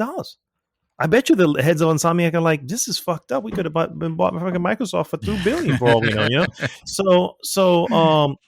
but it makes sense to Sony because they've worked with Insomniac so many times. It's ridiculous.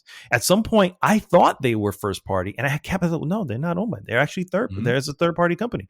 So by acquiring that makes sense. By acquiring Bluepoint makes sense because they're constantly remaking PlayStation games. Why not bring them in house? You know what I mean? Mm-hmm. What's the other one? What's the other one? Oh, Housemarque. That's another one. Again, not that they haven't worked with others, but they're always making some first party stuff. I guess second party. I don't. Whatever. Well, the point is they're making exclusive stuff for PlayStation, even when they were not owned. So those acquisitions make sense. And I would like them to continue doing that. Continue smartly getting teams that know what they do, that really bring something to your to the portfolio, if you will. Don't make dumb acquisitions. Don't go fucking buying Square. That just Square makes bad decisions. Don't do that. You know what I mean? You don't want to buy Square or who else? Capcom or just trying to think of anybody. No, don't go doing that stuff unless it makes sense, right? Unless it makes sense. I mean, maybe Capcom does, right? Street Fighter tends to be exclusive to whatever, but I don't think it's the big flagship title. Yeah, that's true too. Maybe you do get. I mean, they are this other companies went up in price immediately after the acquisition. Sony was the only Tony. That was the only video game. By the way, I'm doing the finger thing right now. You just can't see it. Oh no, I can see it. Shares for Square Enix, for all gaming companies went up. As because again, investors, as they saw somebody else is going to inquire. Well, seems like Microsoft is at the mall. But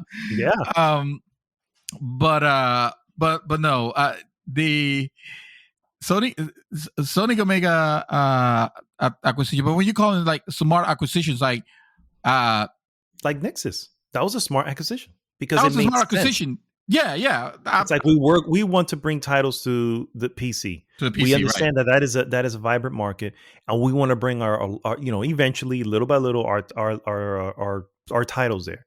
But we don't want to half-ass it.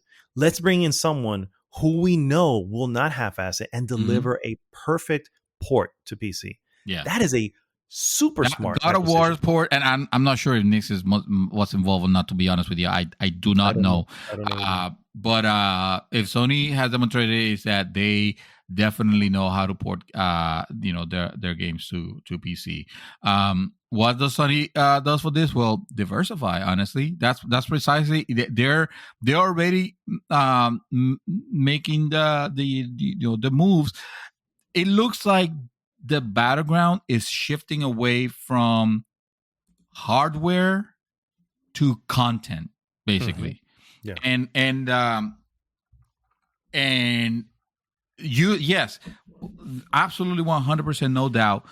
Sony has the quality on. They're like Nintendo in sense of when they release a game that has their seal, basically. Yeah. You know that it's gonna be a good one, or at the very least, they honestly believe it's a good one. It's not gonna be some broken shit, some broken thing. Crackdown. I'm looking straight at you. Crackdown 3. Yeah. I was gonna say that was what Microsoft has been unfortunately. But those are concerns too. Not to derail you, but those are concerns too. Is that they're not. Microsoft hasn't proven to be the best at managing a bunch of teams, so that's another concern. Well, they could go if they let. Obviously, they need to let them work independently, right? They need to fucking let them do the thing, right? And now that with the Activision merger, softening up the release schedules and having the people to be I don't know, excited about working on something else that is not just another fucking Call of Duty thing. That could probably ignite some creative juices. Exactly. There you go. Exactly. That's the word that I was looking for. That could probably ignite some creative juices there. And when they do, like, say what you will, fucking Blizzard suck, whatever that thing, their games are what they are. They're quality games. Whether you like them or not, that's another story. But no doubt. Yeah, no doubt. StarCraft is my favorite game of all time. Yeah. World of Warcraft is great for what it is. Although I will argue now Final Fantasy 14 is a lot better. Call of Duty knows his stuff. Is just releasing too fast. And I'm excited about the potential for their other IPs to make a comeback. What Sony should do in here is because it's going to be a content war. They probably it doesn't probably need to be right. Diversify, like the PC is their untapped market, and it has already shown that they can make money out of it. They don't need to be the day one. I would love to, absolutely, but it doesn't need to be. It doesn't need to be day one. But don't doubt that at some point it could end up being, depending on situation. I don't think we're there yet. I got you. But bring your library, on PC, even if it's the older title that you ever released. It doesn't matter. A good game doesn't go stale, doesn't get old. Yes, there's not a best by date on exactly. Games. There's not an expiration date on them. And the other thing is just continue mesmerizing with the quality of the game, because the quality is where you have it. That's what that's what you're good at. It's and it can't be rehashes of the same thing, because that's what Microsoft is fucking expert at doing. Rehashing that thing. No, bring us new things, bring us exciting things. If you're gonna use an existing IP, fucking turn it on its head like you did with God of War. Make us excited about owning and and keeping our PlayStation, because guess what? Microsoft could grow and suddenly become the leader, again. That never took anything from from Nintendo delivering like amazing titles and selling a bunch of their games the way they did, and that will not keep Sony. Like, Sony's not going away. It is No, second place. Sure. Whoever is it's where it's where they start working, because it's where they start. I want to see a give and take. I want to see Microsoft a little bit higher, not too much, because every time Microsoft it becomes the leader, they become complacent and lazy. I just want them a little bit enough so they can light up the fire on Sony, so that Sony can get up, and Sony's up there, and now they're the leader again. And I want to see this healthy competition. That's why I fucking dislike this console war bullshit, when you wish the other company doesn't have, now you're not gonna have the exclusive. If you're Microsoft Xbox fanboy, and you're celebrating the fact that Sony's not gonna have Call of Duty anymore. Well, first of all, what are you doing? It's fucking Call of Duty. But also, I realize it's a big. It's big. It's just not for us. But what are you doing? You don't want to put. You don't want to celebrate that. That shit. You need your competitors. You always need your competitors, because otherwise, then it just on the first place, you're just gonna be. You're gonna get all the same shit again. You're just going to get a lot of the same shit. And Microsoft loves doing that. Yeah, exactly. That's exactly what they're good at. All right, I want to kind of finish up here with some of our, some of the GG broadcasters, their thoughts and prayers, how they feel. Yeah, thoughts and prayers. Yeah, how they feel about it. I basically asked them, hey, let me give some hot takes on it. And so I'm gonna start here with our very own Sparrow Wolf. He doesn't belong to Nivel us. Escondido, huh? He belongs to me. I will. He is from Nivel Escondido. Let it be clear. I feel like Nivel Escondido's borrowing him from me. I feel like Microsoft's gonna buy Nivel Escondido. Yes, I feel that we need to. Nivel Escondido, a Microsoft Studio company. For sure. I mean, at this point, we joked about us getting acquired. They're going to get acquired before anything else. They have much more value for their buck. Anyway, Sparrow Wolf comes and says, I am less excited for the now and more excited for the future. Sort of.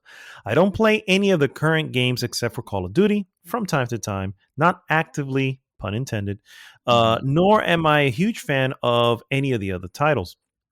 So their current IPs, at least to me, me hacen café. I am more excited, if at all, with what they might come up with in terms of new IPs. Now, here is the catch with Microsoft. I remember similar excitement when they acquired Rare. And for what? For a lousy ass new take on Battletoads and Archivo 13, or Archivo 13, Zafacón de Olvido is what he said, which is the forgetful or forgotten trash can. A trash can of forget. Forgotten. That's the idea. That's the idea. You get the idea. Yeah. So for me, the merger is good. It's an acquisition. It should, if it benefit gamers on, it should, if it benefit gamers on the long run. Will it? Only time will tell. For now, and judging by factual events, I think we should not be so excited. In terms of game exclusivity, I believe we will keep on having their major running titles everywhere because business. But new IPs, if any, that's a different story. So that is from Sparrow Wolf, and I agree pretty much with most of what he says there. I didn't play the new Battletoads, and I remember going, man, it kind of burns a little bit that well, this is, I know. I'm just saying, when I heard that Battletoads was happening, I was like, yeah, I guess that'll be only on Microsoft. And then when I saw it came out, I was like, oh man, they they didn't deliver on that one. Well, And, here's the thing: Battletoads was never good. So so the reality is, you're was, right, sir. Everybody remembers that being like a really difficult game, and what they don't realize, it was a poorly designed game. They wanted to be fucking Ninja Turtles, and it was there was a potential there to be something cool, but it wasn't. Anyway, I also agree with all but one of the points, and that is the fact that they're all the existing. It's what I said before. They didn't spend this money to leave the titles on their competitor. You say business, well, it is sounder business to not let your competitors still have the thing you can make exclusive to the service that you're trying to bolster. Exactly. And that's what I think that, and the wording of Phil Spencer was very specific. I don't remember the exact quote, but maybe you can find it again. The one where he's talking about all existing agreements. Agreements, existing agreements, the ones that exist, will be honored. Of course, he didn't say anything new. They have to be, unless there was some sort of escape clause that I don't think there would have been, because there would have been any. They have to be honored, just like oh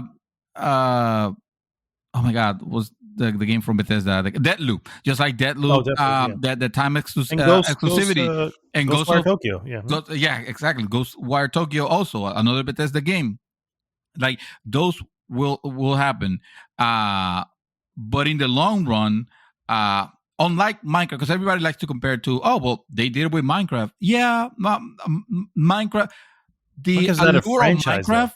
You know what I mean? Well, it's not a franchise. It is a franchise. I mean, the sense that it is intellectual property. What I'm trying to say. Well, you know what I mean, though. But multiple titles. They're not making new Minecraft at this point. No. No, Minecraft. It's almost like a toy, but Minecraft is the type of title that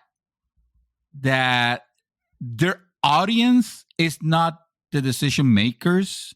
The audience is kids, and you want to make those available anywhere and everywhere. That's why, like, a freaking toaster will come included with Minecraft, already, and that's why Minecraft is on Sony platforms and whatnot. But something like a future Call of Duty, it like the ones like you said, Mad Dog, the one for this year and for next year is probably already written, but the one after that is not guaranteed. It's not guaranteed. I would argue. Yeah, I think we're going to argue the same, but I would argue that most likely, it really depends if the knowledge and everything shifts and they see enough people in their service, they can say fine. Because the reality is, if they were to sell it on PlayStation, they make 70% of whatever the sale is, right? That's the normal 70-30 cut. PlayStation will keep 30, they make 70 off of those sales. And that's a huge chunk, and obviously PlayStation is where they play the most. So I think it may take a little bit to phase out. I still feel like you said, at some point you spent $68 billion on this. You don't do that and not try to recoup. And the only way we try to recoup it is to say you can only play over here. Frankly, Call of Duty is an attract. It's a game that it moves mountains, because guess what? Call of Duty was a big thing on Xbox 360 when Xbox. What's the last Xbox? Xbox One. When Xbox One screwed the pooch on their reveal and all this other bullshit, how many Call of Duty players migrated from Xbox? You have to remember that. It happened. Yeah, and who says that can't happen again? And I can guarantee you, Microsoft hasn't forgotten that shit. No, I guarantee you they haven't forgotten that shit. So they're gonna be like, "No, motherfucker, you want to play Call of Duty? You come on our camp. You don't like it? Yeah, tough. What are you gonna do? Keep playing Vanguard. We'll keep supporting that. to a certain point. Exactly. Like you don't see Amazon. Which one's bigger, Amazon Prime or Netflix? Netflix, I would think, right? You don't see. I mean, when it comes to the Prime, like the service, I would say Netflix. If it's Amazon versus Netflix, I'm gonna go Amazon. Netflix. The Amazon Video, Yeah. Like you don't see Amazon Video programming. And now you're probably gonna say that there is, and you're gonna give me an example, and I'm gonna be very quiet. Well, go ahead, say your thing.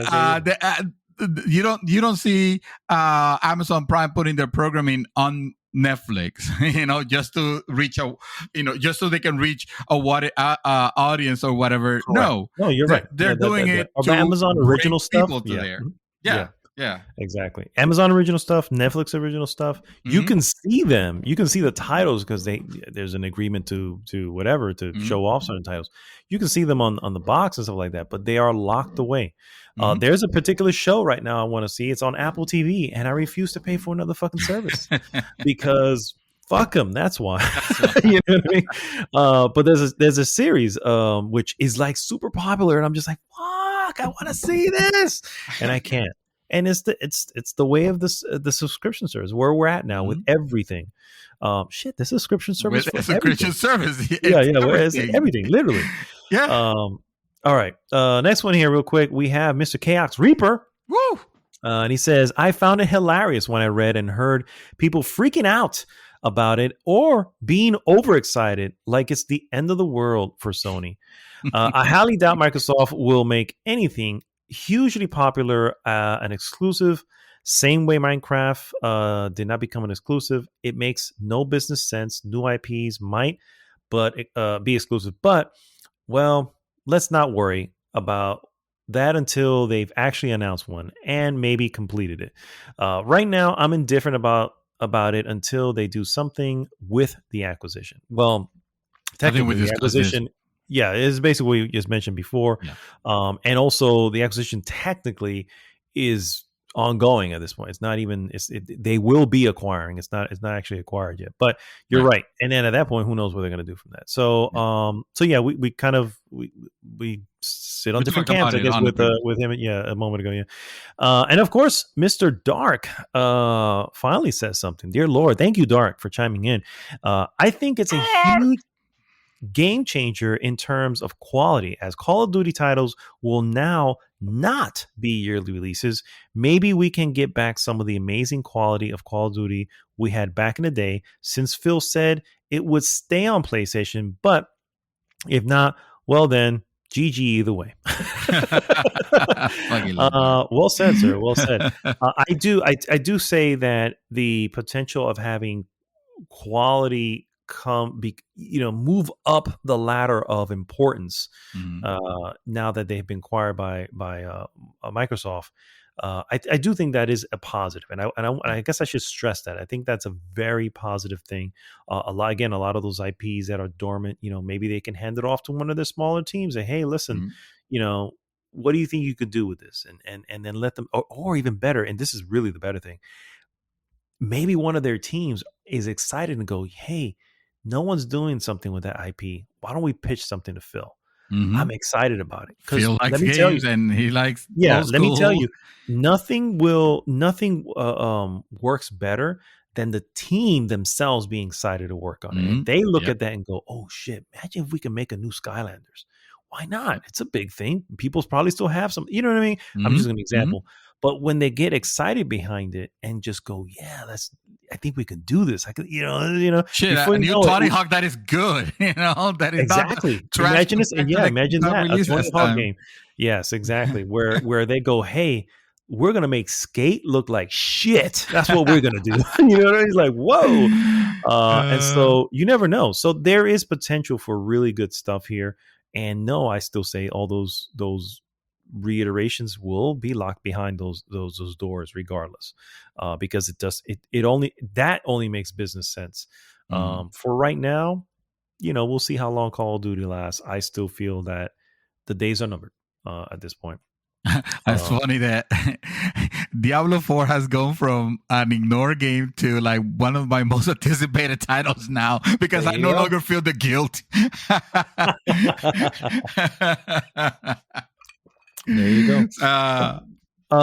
Last one we have here is from our very own Rafael Ortiz. Hello, He says, Rafi! He says, not a fan of their leader, and he's referring to, of course, Bobby Kotick, and the sexual misconduct he currently represents. However, outside of that, it's a bold move for Xbox. I feel like buying Activision Blizzard has gave them more studios, more games. I think they have also put themselves in a position to not only better Game Pass, but even better themselves in the esports competitive scenes, in my opinion. Call of Duty. Oh, shit, that's right. Yeah, that's right. Yeah, Call of Duty, Overwatch. Thank you, Just Raf. wondering what they will do moving forward. Is that Activision Blizzard dude keeping his job? Are they going to make all the games they acquired only for Xbox after the PlayStation contracts are up? Is Xbox strategy bigger than we're realizing? Yes, they bought Bethesda and Activision Blizzard, but they also added EA Play and Ubisoft Plus to Game Pass. Did they just buy those companies and add the others to Game Pass because they couldn't afford to buy them all? And want a way to still gain some sort of day one special Xbox exclusivity, whether it's earlier game release, discounts on pre-order, or Xbox only content. I feel there's more to play here, and Xbox has more up their sleeves than they're revealing, and we definitely have more to see from them by the year's end.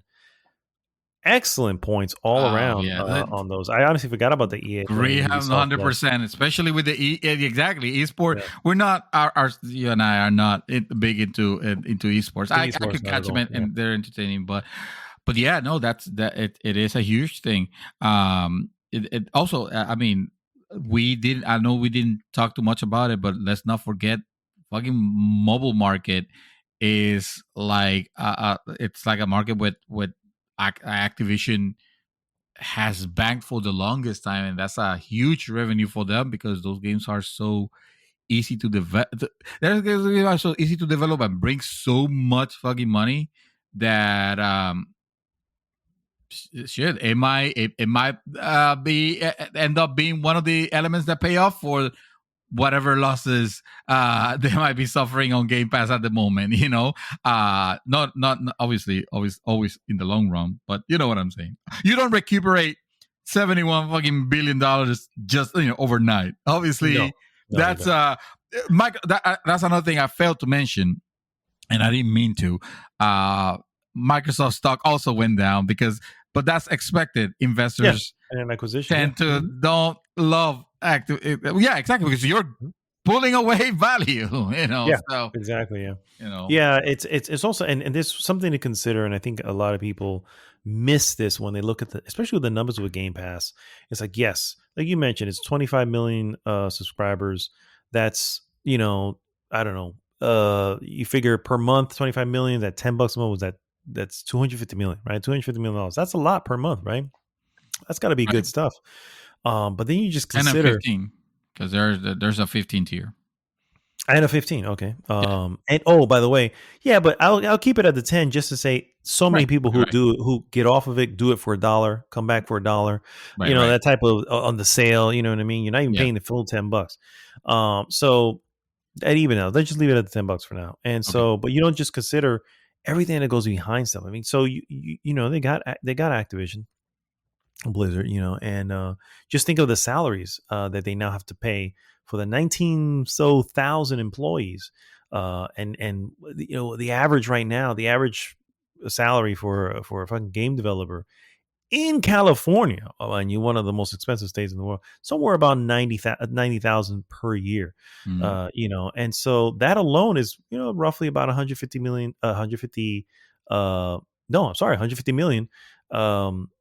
per month. So that's already eating out of the profits of just Game Pass, that you're making per month. And so you understand, this is why it's like, I know the value of Game Pass. It's ridiculous. There's no argument. It's a huge value. They're literally giving it to you is almost what they're doing, and it's all the games behind it. but there is cost behind it. And so I think one of the ways to get around that cost is to edge the market. You know what I mean? And start Mhm. walling stuff off and saying, well, now all this is behind us. And so yeah, that puts Sony again on their back heel, and it's going to be interesting to see Yeah. what comes out. I think this year, last year was a little bit of a bummer year for gaming. I think this year it's already, I mean, just fucking acquisition right out the fucking gates of January. 2022. Yeah. January. So, but I feel like this year is going to be, by the time we get to the end of this year, the gaming landscape, I feel, is going to be so different. So different. I don't know what's happening. I like it. Just this move makes me go, oh shit, 2022 year of gaming is not. This is the like real fight. This is the declaration of the official declaration of war. Exactly. Sir, any final thoughts before we go to break here? Because we're at the 2-hour mark. Hence the reason. And it's not the first time we've done on the topic. No, but this is important. Absolutely. This one was absolutely important. I feel like we needed to. I mean, at this point, you guys have probably heard about it. We appreciate those of you who were curious to know, our thoughts. Don't think small. Sony is fine. There's absolutely no, this is like coming back with I don't know, a red a black eye. Sony got black eye on they that did one. get black eyed, absolutely. But they got a shiner. Yeah, they got. But it's not. There, this is not down. This is not even. Well, let me just say that, because it is a big move, and it is a move that has. It has the cards played well. It has the potential of tilting the scales a little bit more balanced, because God knows that Sony has just been like super destroying it with and this generation and the previous generation. We don't even need to talk about it. So it's something that Microsoft needed to do, and being the fucking 70 billion pound gorilla that they are, they knew they needed to make something drastic, and this is fucking drastic. This is not the place where you can say, oh, well, all Sony needs to do is just acquire something else, because they can't afford that. You got to think about a little bit more, just like a quarter more, like $25 billion more. They could have had enough to fucking buy Sony. Not that would have happened. I'm just compared to their market, compared to what their market are and whatnot. Obviously this is hypothetical. I'm just to get an idea that yes, Sony is the fucking leader right now on the console market, but they're still the underdog on the whole business as a whole. And Microsoft might have just decided that they no longer care to compete on the hardware. On the development side, yeah. It's just hey, let's make it about the content, and but the content that brings people to our platform, not the content that we're just gonna share willy nilly with anybody and everybody. They're not Sega. They're not going that way to the Sega route. This is not. Sega did what they did because they were fucking losing, and Microsoft it's perfectly fine now. As is Sony, and I think not that you are at all, because I don't think you are, but I wouldn't underestimate what they can do. And again, remember, it doesn't always have to be an acquisition. It could just be a merger, and a merger is just the same thing. It's two things becoming one.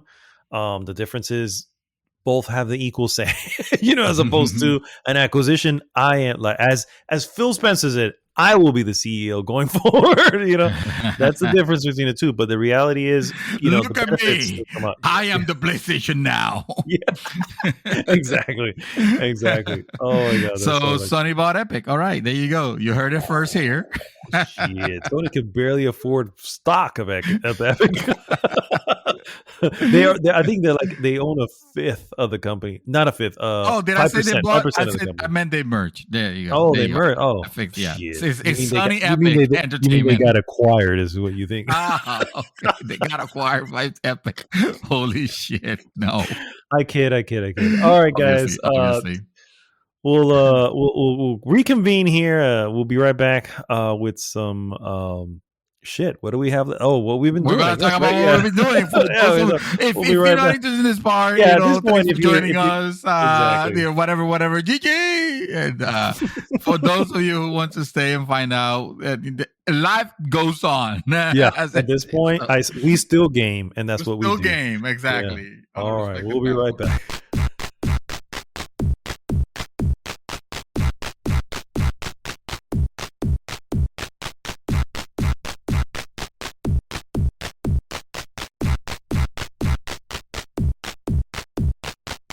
And we are back, guys, and it is now time for our what the hell we've been doing.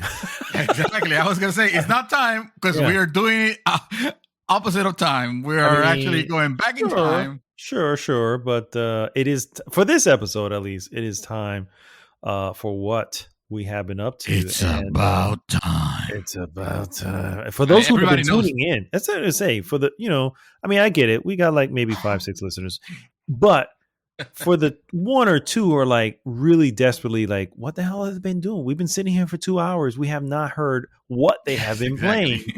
And well, now's your time, ladies and gentlemen, for what we have been doing. And as usual, throw this over to a certain Mr. Santos, aka Dream Twister.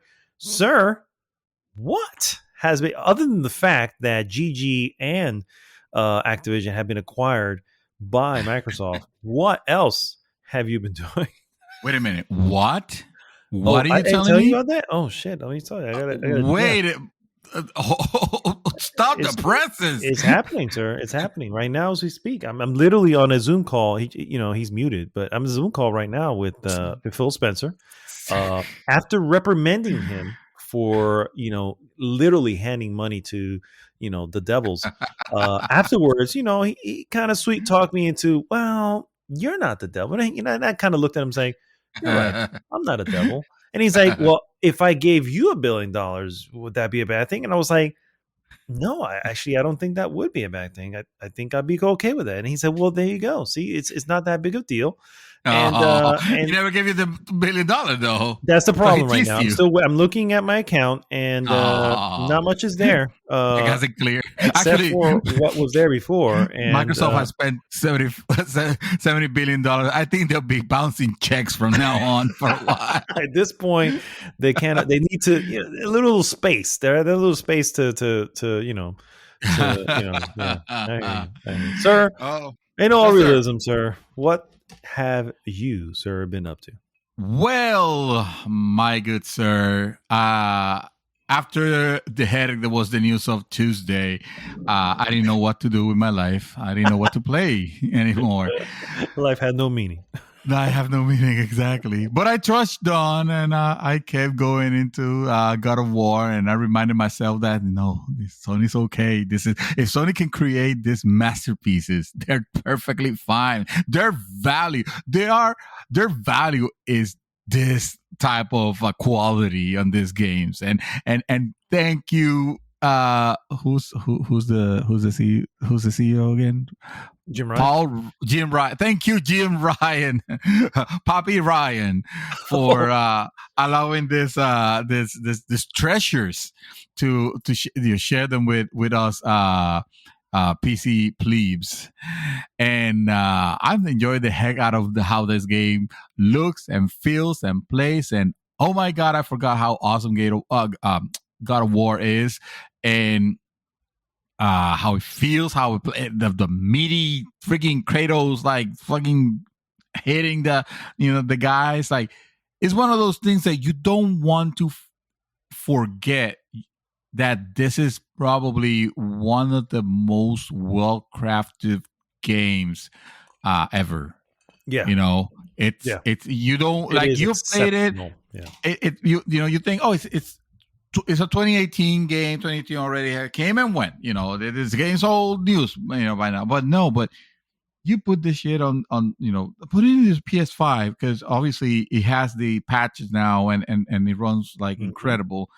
Obviously I'm playing it on 4K here on PC, and it's just so gorgeous that my wife is so tired of me interrupting her work while she's working just to say, look, baby, look at this, look how beautiful this looks.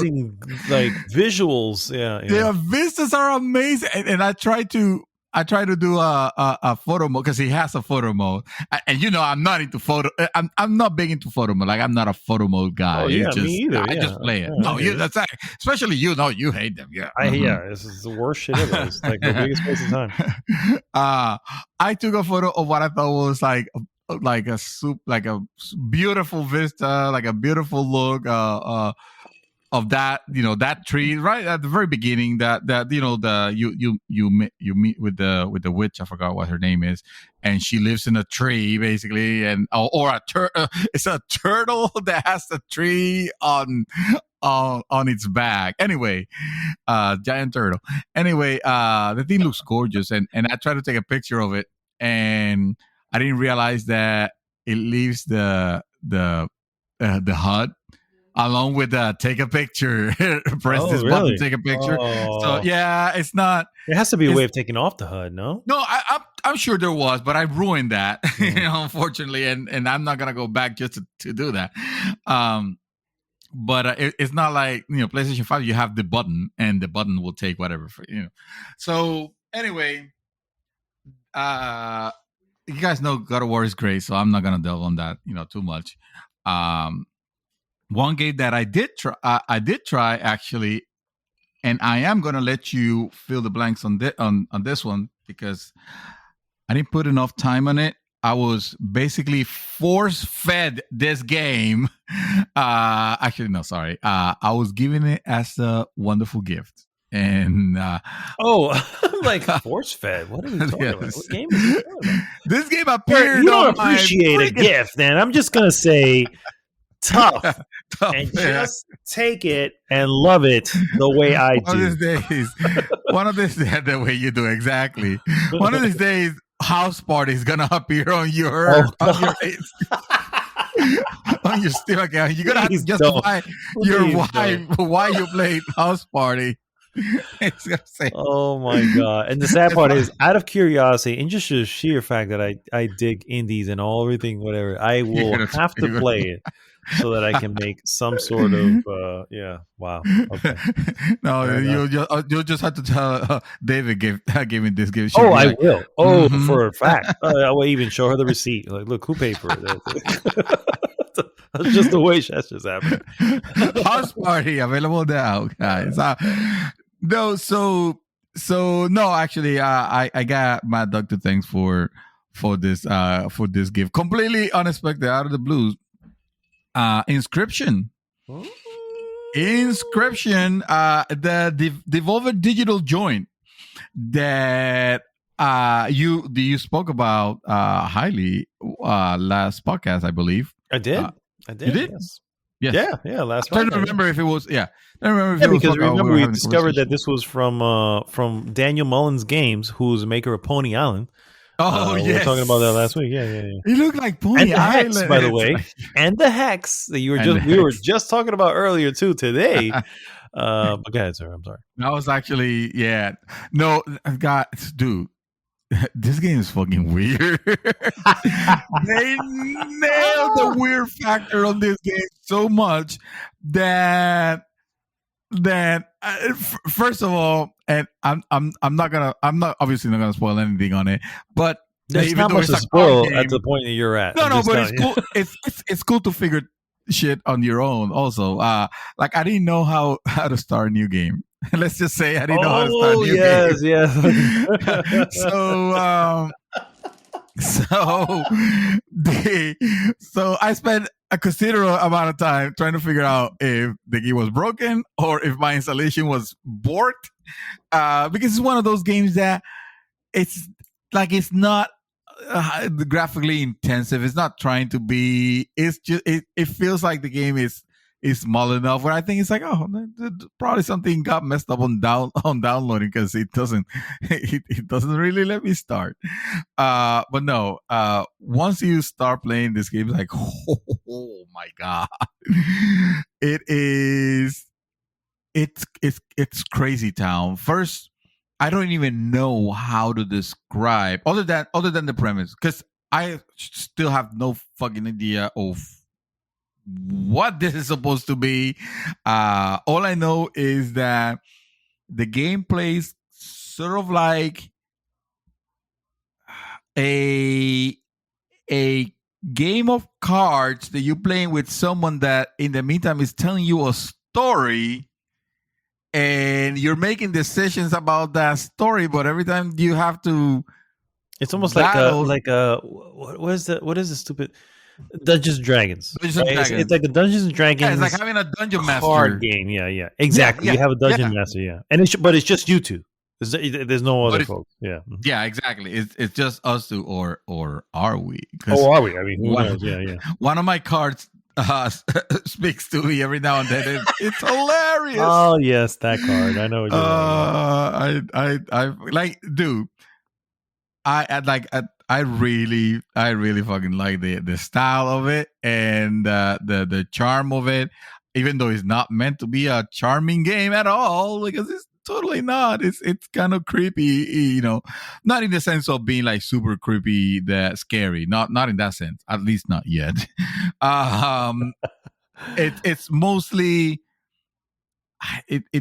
I don't even know, dude. Help me out here. I don't know how to describe it. I mean, what it is basically this. It is an adventure game that is played out in a combination of what appears to be a, as I mentioned, Dungeons and Dragons, but along with a card battling game.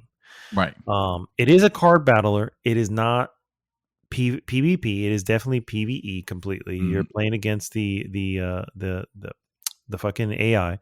And generally, as you can see from the character that you see across from you, I don't know if you made it to some of the bosses. You say you haven't played that too long. Just the first one, okay. So you notice that when you get to the bosses, he puts on puts on a mask to represent said boss. But really, it's just the same person behind this mask. You know what I mean? So the question is, what the fuck is going on here? But you still play. It is a roguelike, believe it or not. But it's not. Oh. Yeah. Oh, it's a roguelike. This is a roguelike. When you lose, you go back to the beginning. The only thing you do carry with you is your deck that you've unlocked. And of course, you have your death card, which gets made. And occasionally you will see, available for pickup. Along the way, I have a couple of Mad Dogs. I have a couple of Caleb's, because Caleb is always that weird name that I tend to use. The last one I made was Who Knows, because I wasn't paying attention. I just put Who Knows is the name of the card. So you're building cards and naming them. You are, but those are your death cards, and they come in randomly. You are building your deck by unlocking certain cards, and you do this by doing that in the room you're sitting in. So yes, there is a way to walk away from the table and start to investigate the room that you're in. And when you do, you see certain things that appear to be puzzles, and you can sort of unlock, when you figure out the puzzle, and then certain cards now become unlocked and available for you as your starter deck. But as you go along, that's what you're doing. You're unlocking a starter deck. And this is the first. By the way, I was playing this right before we even started podcasting. This is the first time I lost to the first boss in quite some time. I've been. Oh wow! I beat the boss pretty regularly at this point. But the reality is that I lost because of the randomness of the cards, right? Because you start Mhm. with a certain amount of cards in your deck and you get handed a bunch of cards. I'm looking for a specific one that I need so I can make a move, but I was being attacked the entire time and I ended up losing. But Mm. and again, took you back to the beginning and the map that he lays out on the table, you start back from the beginning again. So Mm. that's really what it comes down to is figuring out the mechanics behind it. It is about sacrifice. Sometimes you have a card that's making attacks that you need to sacrifice for something else that's needed at that point. It's Yep. very smart in that sense. I love the aesthetics. Really, is what it comes down to Oh, the personally. aesthetic, yeah, the style, it oozes with the style, and it's Yes, not like they it displays that really, yeah. many colors. It's just how well, and The sound how effects dark are really it well is. done too. Yeah, yeah. Yeah, the sound effects are really good. The whole the whole aspect of it, like it has, like it is humorous without attempting to be just Hmm. funny. Yeah. So you could tell that it's well written. Yes, exactly. You do have to memorize on the maps that get laid out. You have Mhm. to memorize what each icon is, and that's a little bit difficult. Some of them look the same. It's Mm. the only thing I have an issue with, but I've started to sort of memorize it. So I guess maybe it's not such a big issue. Maybe it wants you to play it a few times for you to figure that part out. So you end up choosing paths, right? Because it's always going Mhm. forward, but you have multiple paths going forward Yeah. on the actual map. And sometimes, if you're like, for instance, there's a way of getting pelts.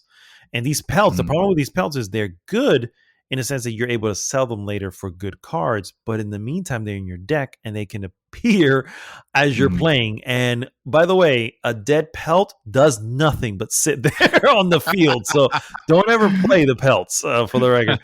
And this is the thing you learn as you go. That's honestly what I love about it Yeah. is how obtuse it can be. It's very, I mean, and not, not to simplify this as anyway, but one of the things I loved about, and I think you did too, about Dark Souls was Mm. how it didn't hand you everything.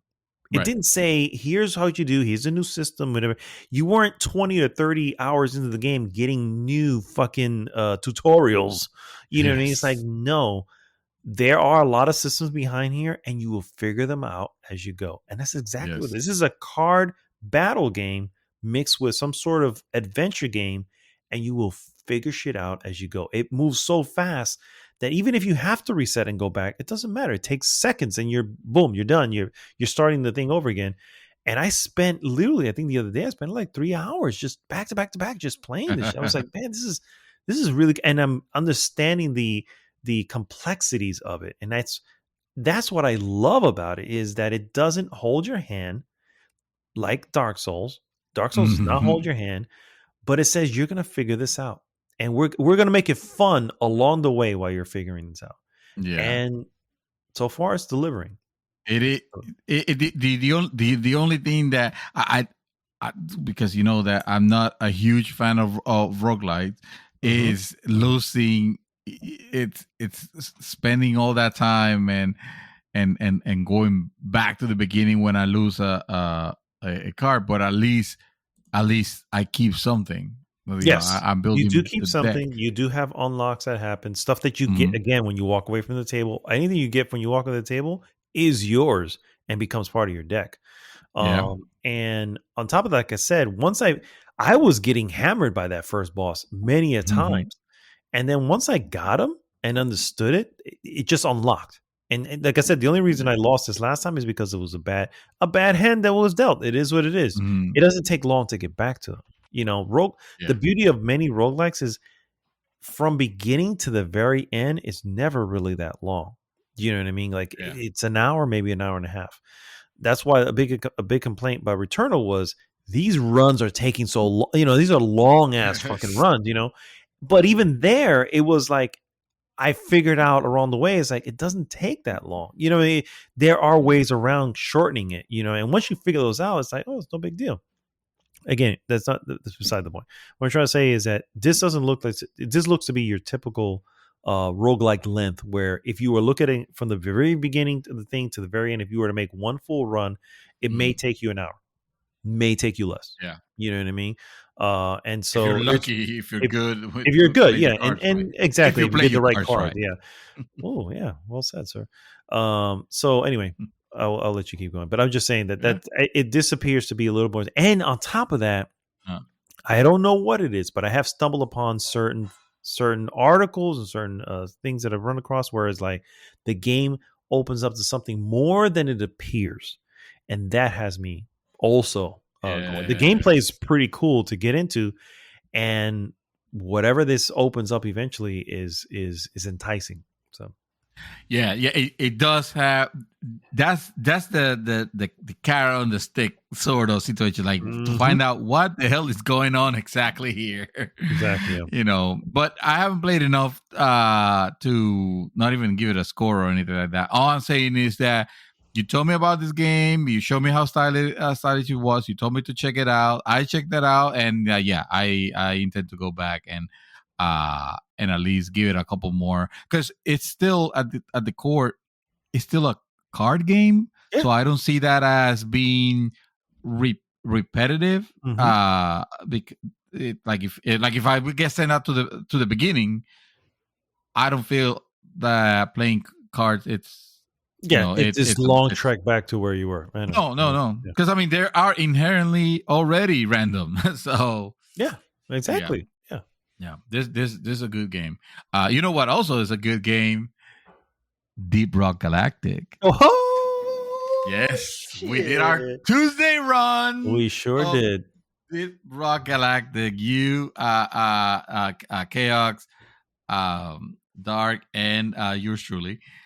And dude, it has become the thing where I'm excited for Tuesdays, even though it's a Tuesday. It's just I'm excited to go back and just be with my boys and now we're gonna get to even harder area difficulty wise. Mm-hmm.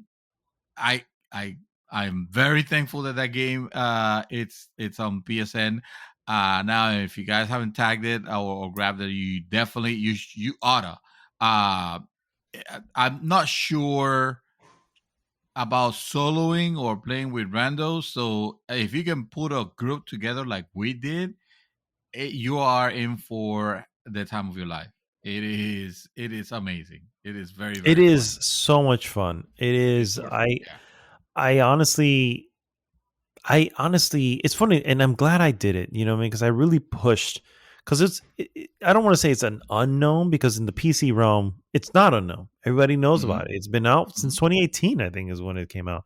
So it's just making its steps into the console market, and it's just like, man, this. I looked it up. I remember seeing, because I always look to see what's coming to the PlayStation Plus, what's worth it, and I saw the trailer, and I was like, wow, this looks kind of interesting. You know what I mean? The trailer alone kind of sold it.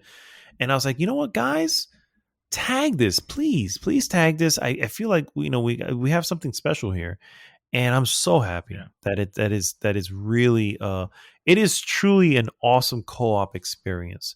And for someone such as myself, and I would maybe even go on the limb, say even you, most of the time you and I are more preferring just a single player experience. You know what I mean?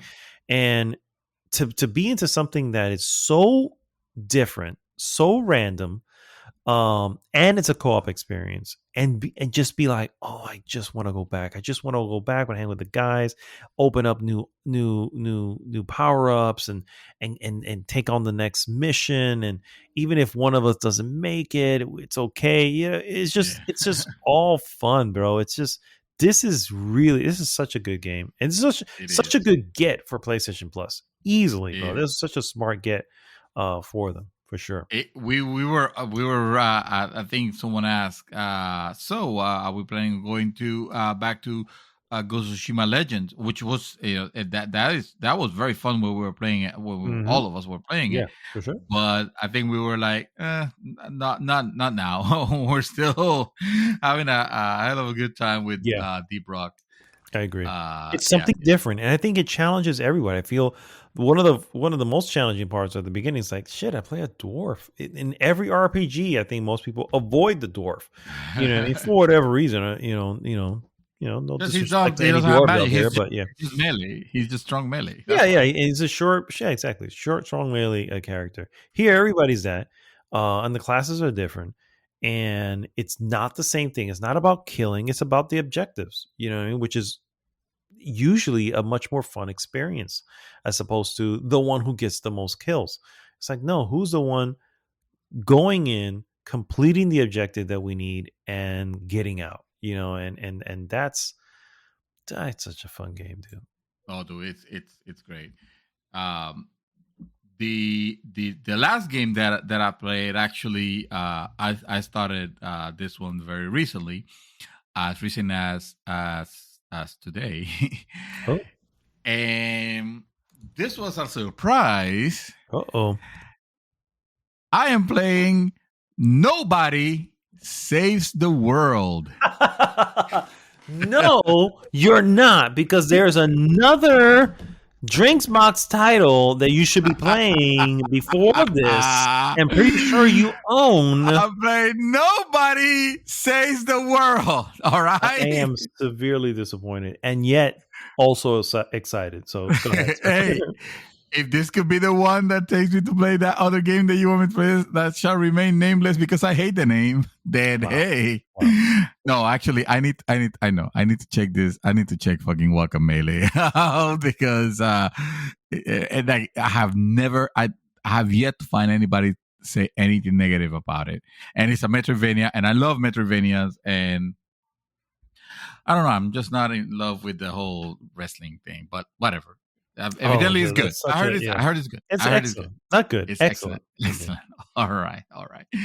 So Nobody Saves the World. The world. Now, granted, again, another game that I'm just scratching the surface. Oh, really? Okay. I put. Yeah. No, I just thought started playing this. You are Nobody, basically, and Nobody is a character that, of course, you don't know who you are because you wake up in this land in a cottage and you have complete amnesia. You don't know, of course, because that's a gaming trope. Yeah. But it's does it play with that at least? Does it play with the trope? No. With the fact that no, it doesn't throw it in your face.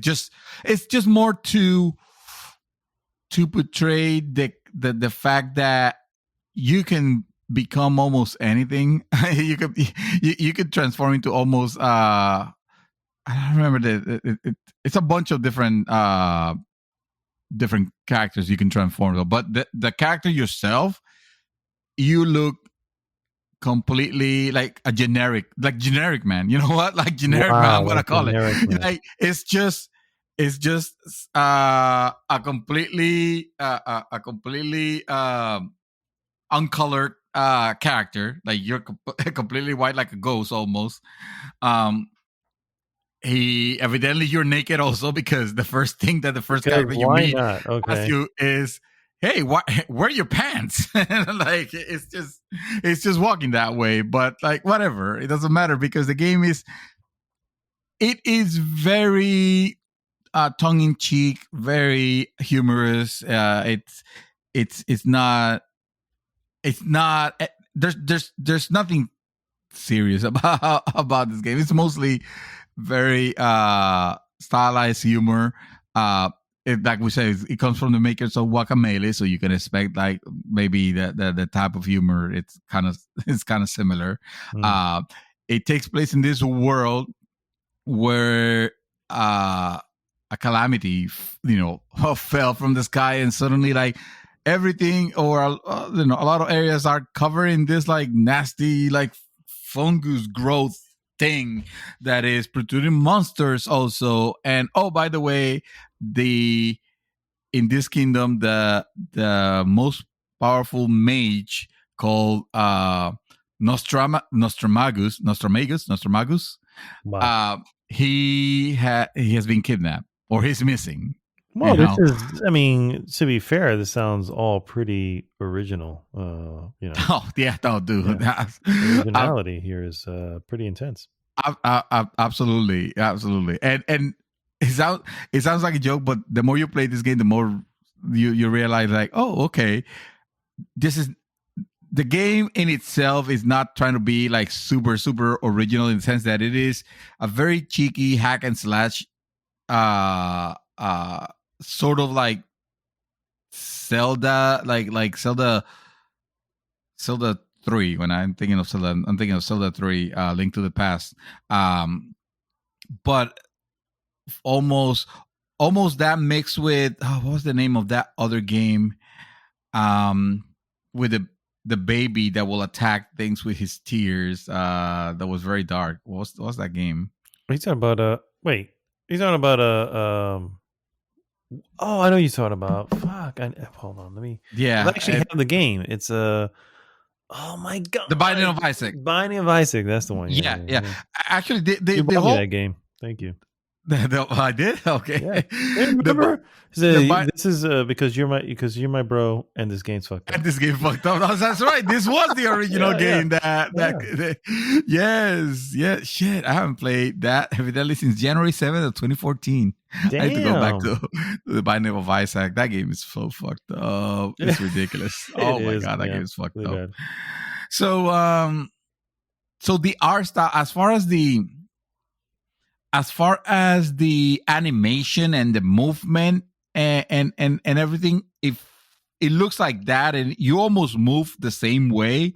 Now the art style is not that grim and dark and weird. It's actually extremely colorful, like almost like rainbow puke. Wow. Colorful, which is great because it's very it's super animated.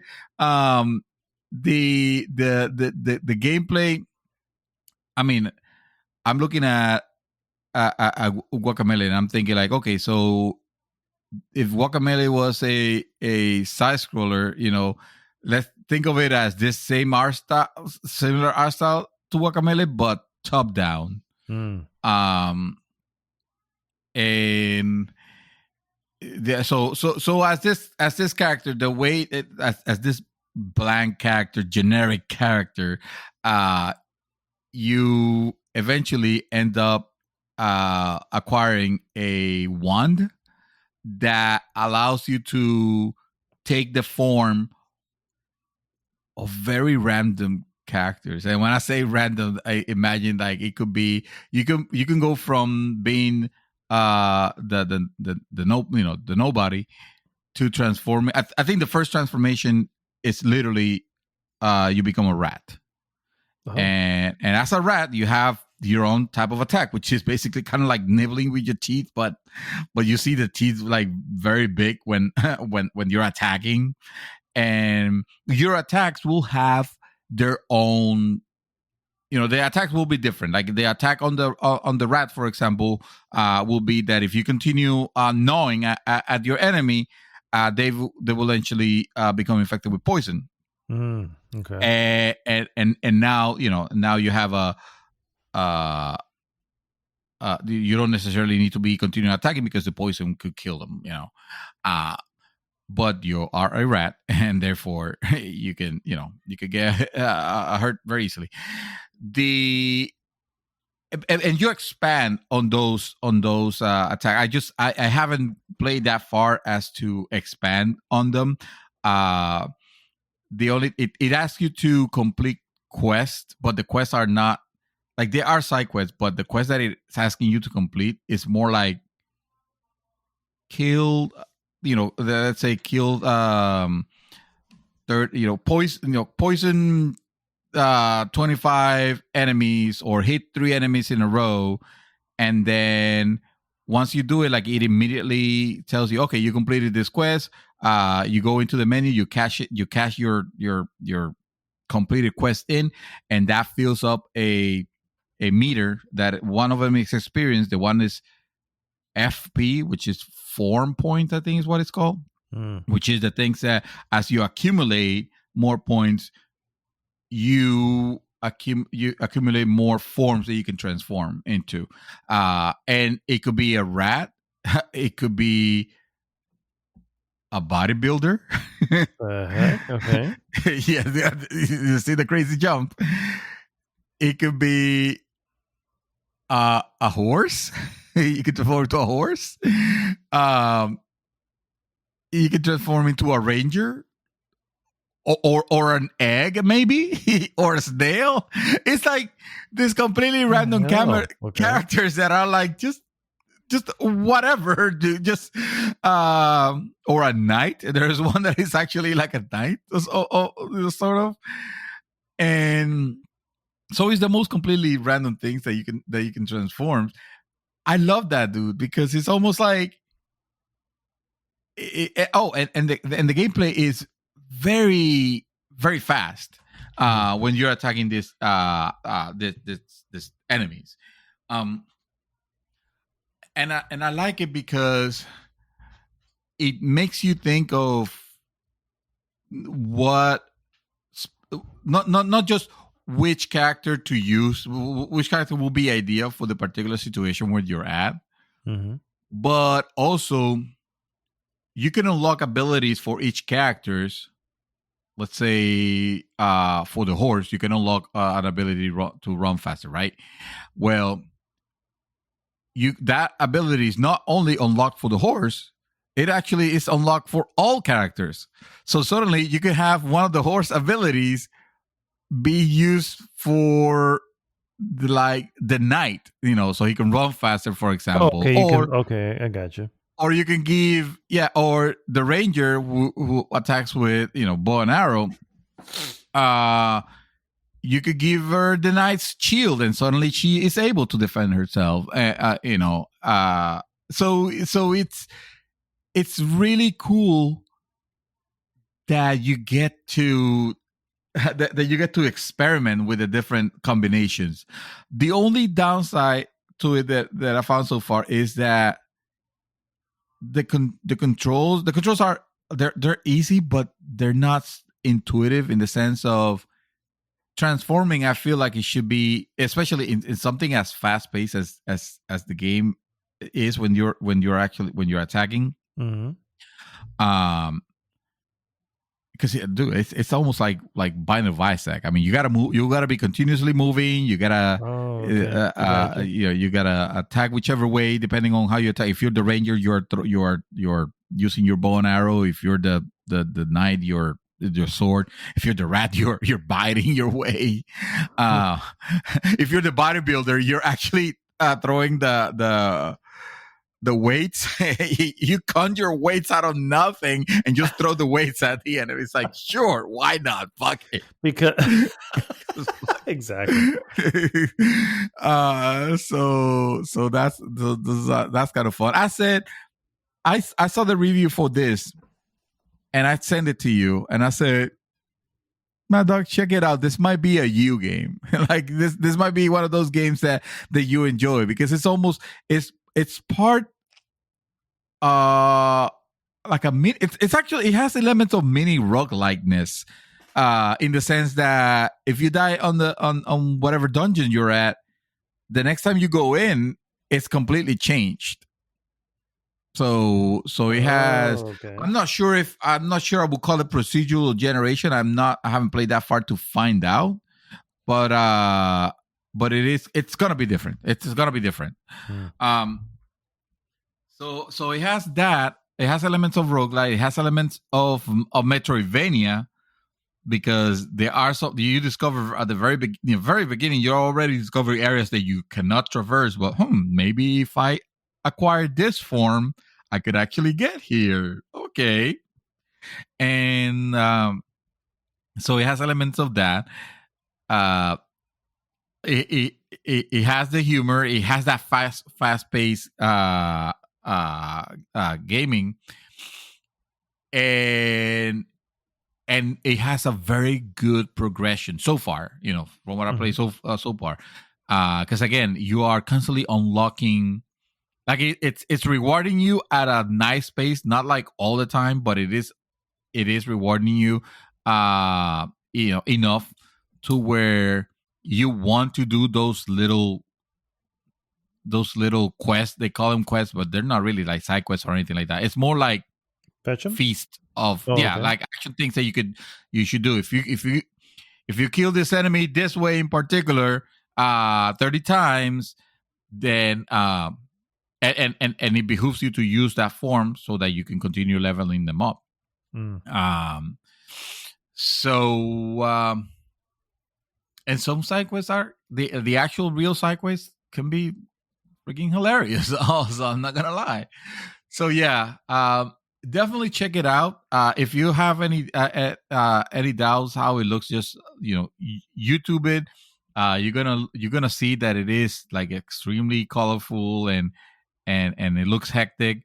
Like I was saying, that the only problem that I have is that because of the fast pacedness of it, I feel like I should be able to transform a little bit easier. Like there should be a way that I can like save my favorite transformations on one button, or maybe go back. But no, you kind of have to like go into the menu, select it, or there's I believe the right bumper allows you to select it directly from there without having to go into the menu. The problem is that the game doesn't slow down when you're doing that. So you either need to know exactly what you're gonna pick, and that could become problematic later on when you have like a bunch of different forms. So either you have to know exactly what you need to pick, or actually pause and go into the menu and transform, and that just looks not super great. So yeah. But I recommend you give it a try. This is actually a surprising a surprise release on Game Pass for me. I saw yesterday that review of it, and I was like, oh, this looks interesting. I bet Matt will like this. Let me send it to him. But I didn't even check what platforms it was coming or anything like that. Maybe you can pull that up and find out. Yeah, it's on everything from what I see. Yeah. Okay, cool, including Switch. Doesn't wait. Let me see. Go ahead, keep talking. If it's on PlayStation, then absolutely, I'm not gonna say jump on it in the right away. Just you can wait. Don't matter. You're playing a bunch of things anyway, but don't miss it because it looks like it might be up your alley. It looks, and you love Guacamelee. You can't fucking shut up talking about it. So for good reason, makers. Damn it. Just saying, God. Let's see. It's like on this ridiculous load. Look. I don't know if they're good at making games for their website. I'll tell you one thing though. It seems like it does have co-op. Oh, so you can play. Okay, it's a game that you can actually play co-op, and it looks like it could be like immensely fun. So no, we'll see. I'm excited. See, it is on. Damn, it doesn't say on their website. I'm just looking at the website. I'm like, what the hell? Available now on what, mofo? It doesn't say on the website, mother. Okay, then it's probably a Game Pass exclusive. Let's say it's on Microsoft for sure. It's on a Series X and S. Game Pass. It's obviously you have it on Game Pass, so you know that. Yeah, Game Pass on PC. But I bet it's on. I'm sure it's on the regular Xbox also. Honestly, this may be a. If anything, a limited exclusive. It doesn't show anything as far. Oh yeah, I would imagine. Yeah, I don't think it's. Why would they hold it? But anyway, regardless. Nobody saves the world. It's fun. And I'm not super into this type of like super quirky games like this. Which is a shame. But go ahead. I know. No, I will play Guacamelee. I'm convinced that I will. I'm convinced. There's nothing can stop me at this point. Oh my goodness! And that's all I've been playing. I've actually watched and finished the final season of The Expanse. Mm-hmm. And now there is a big hole in my heart. In both our hearts, me and yes, right? Me and my wives have been enjoying the living crap out of this series, and you guys have heard me talk about it all. In not in length because I don't want to spoil anything, but I have been very giddy fanboying ish about it, and hopefully you guys will get the chance, give it a chance and watch it. I have one person that told me, "Oh yeah, I watched like the first. I don't know. She told me she watched the first 2 episodes and it didn't grab her. I'm like, oh, I understand, but you guys, you gotta know. At first episodes are establishing the lore basically, so it's not just gonna jump into. I mean, it could like straight away jump into action, and this one opens up interestingly. I mean, it is open up interesting. It's just gonna be there's gonna be a part where you need to get to know the characters, before things start happening. Anyway, You gotta have investment. That's the whole deal. You got to be invested in it before it gets to that. Yeah, because before you care what happens to someone, you need to know someone, before you care. So, give it a feel. I freaking loved it. I thought, honestly, this is one of the best journeys that I've had on TV series in a really long time. I don't know if it's not a spoiler to talk about the the way it handles its seasons. Mm-hmm. But if you don't want to hear about it, I guess you can skip a little bit ahead. I'm just gonna say that it handles its seasons well in the sense of obviously there is an overarching story, but each season seems to be like they're based on books, right? Mm-hmm. And each book has its ending that is not meant to be like, oh, we're just gonna cliffhang the fuck out of it for the next one. It's gonna be incomplete. It doesn't feel incomplete. Like each season feels like its own contained story, even though there is an overarching story still to be told, and it's the same characters and all that. It's not trying to betray you with, oh, now season 2 is gonna be someone else entirely different. You don't know. It will introduce new characters, yes, because that's what good series do, right? Mm-hmm. But it is segmented well to where you can watch the season. You're gonna be satisfied there, and then you're gonna want to jump into the next season because, well, you want to see, okay, well, what else is going on because the people, and I didn't know this at first. This is apparently, this series actually started as a sci-fi original series. That's what I thought. Yeah, I was like, I feel like I remember seeing it on the Sci-Fi Channel, but okay. Yes, yeah, it was from Sci-Fi, and then Amazon picked it up. I want to say the first 4 seasons was probably on Sci-Fi, and then Amazon picked it up for the last 2.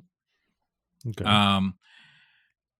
It is a great journey on Sci-Fi. I'm not gonna say much of it. I'm happy to know, Matt, that you're gonna jump into it and watch it. I hope that I haven't overhyped it so much as to ruin it, because it's not perfect. It's just it was exactly what I needed. A very good jolt of good sci-fi. Okay. And I feel like after having Dune recently, and really enjoying that, it kind of like whet that appetite for more. Yeah.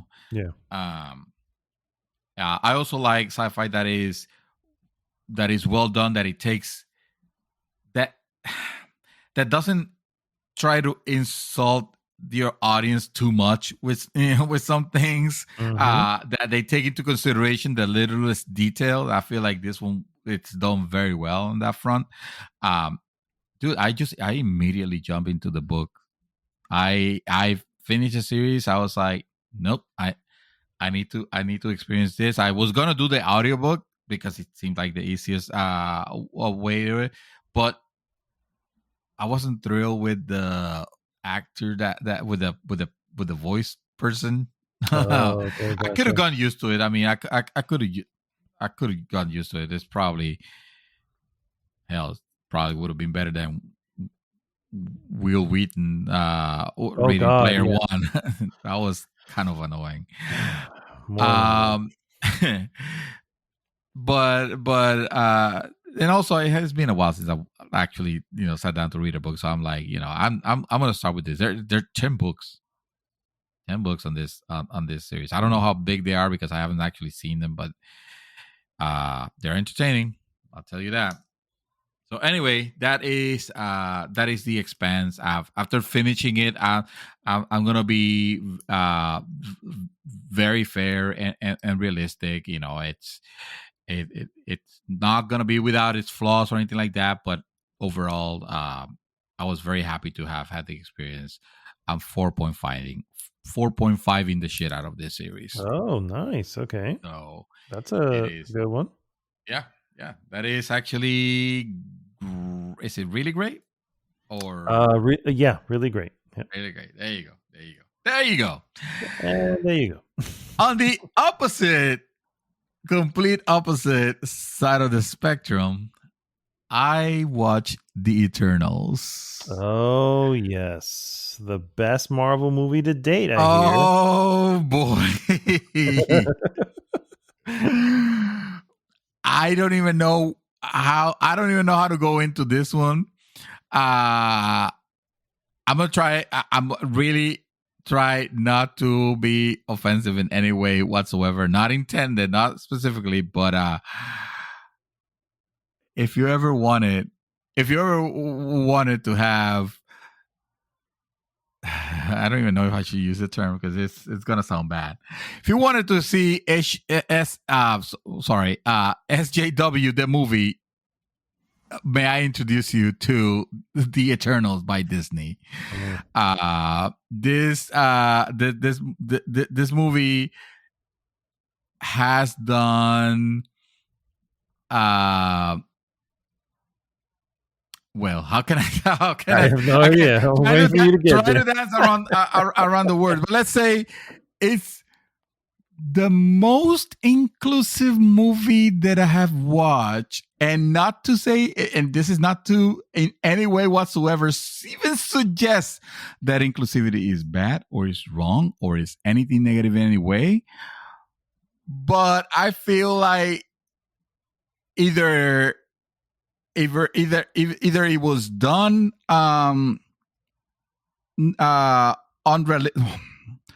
either unrealistically or more like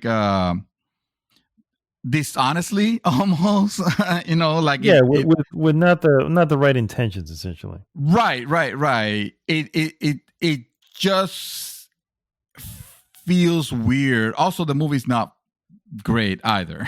The movie's not even it's not even a good movie. So but I mean the Eternals are supposed to be, of course, again, in this universe of megaverses and alphaverses and whatever.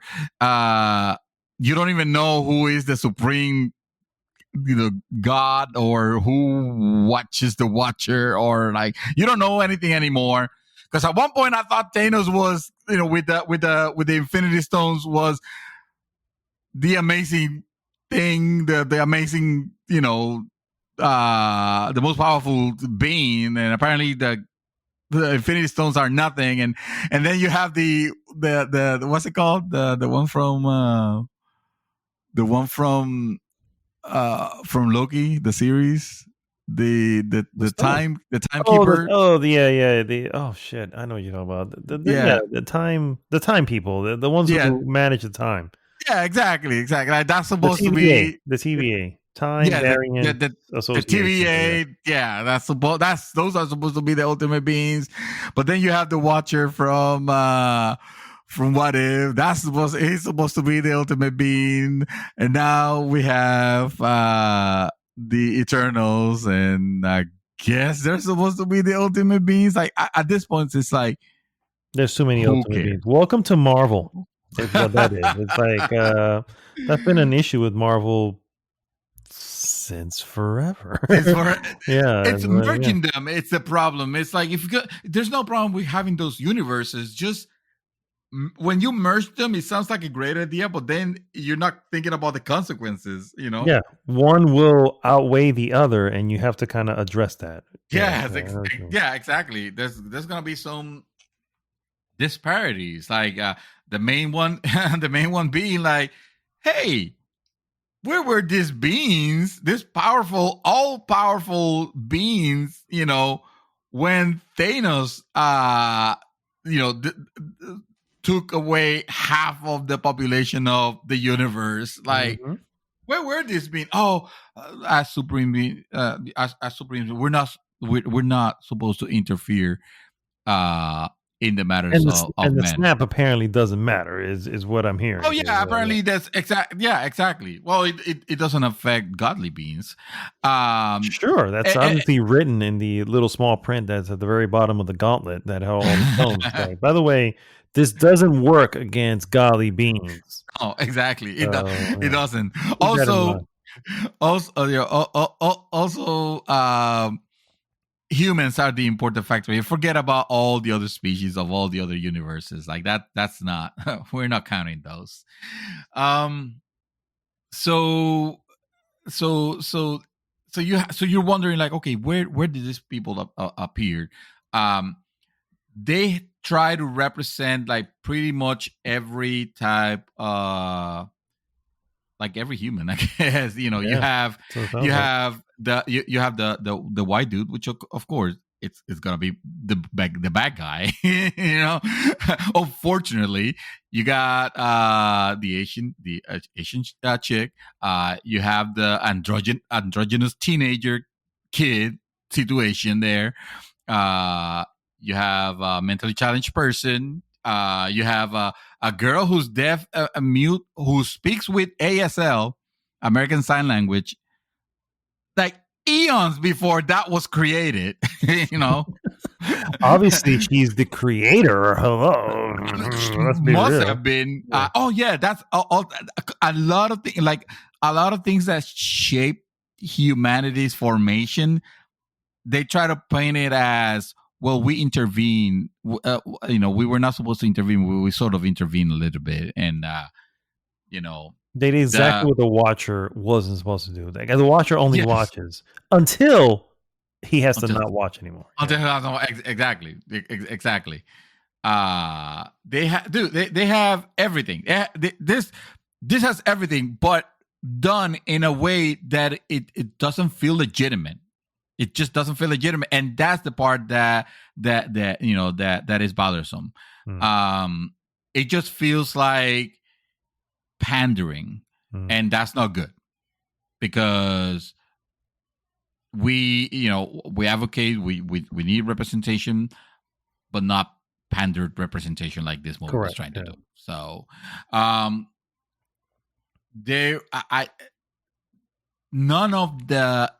none of the things that happen on the movie, like, it's trying to play itself as a bigger thing that me and my wife did not care for. We were watching this on my TV, obviously, here in the living room. It's on Disney Plus. We literally at one point we stopped it, and we were like, we should just stop watching. So we're literally walking out of our own living rooms ourselves. Me and my wife had agreed, like 100%, let's just stop watching this. And we were like an hour and 35 minutes. I don't remember. I sent you exactly the frame of the movie when we were like, let's just stop. And we stopped it, and we were just going to go straight into The Expanse. But then I thought, we've gone this far, and I know that I need to talk about this. I know I need to talk about it on the cast. So let's just push through. Let's see what it does. Let's see if it gets better. It doesn't get better. Right now, this movie literally sits as the worst of all the Marvel movies in my list. On my list, it could be different for you. If you watch it, you might. As a matter of fact, I expect you to have a different thoughts about it. Not because I think you particularly love it or anything like that, but more because I know that you will appreciate other aspects that I am too superficial to realize.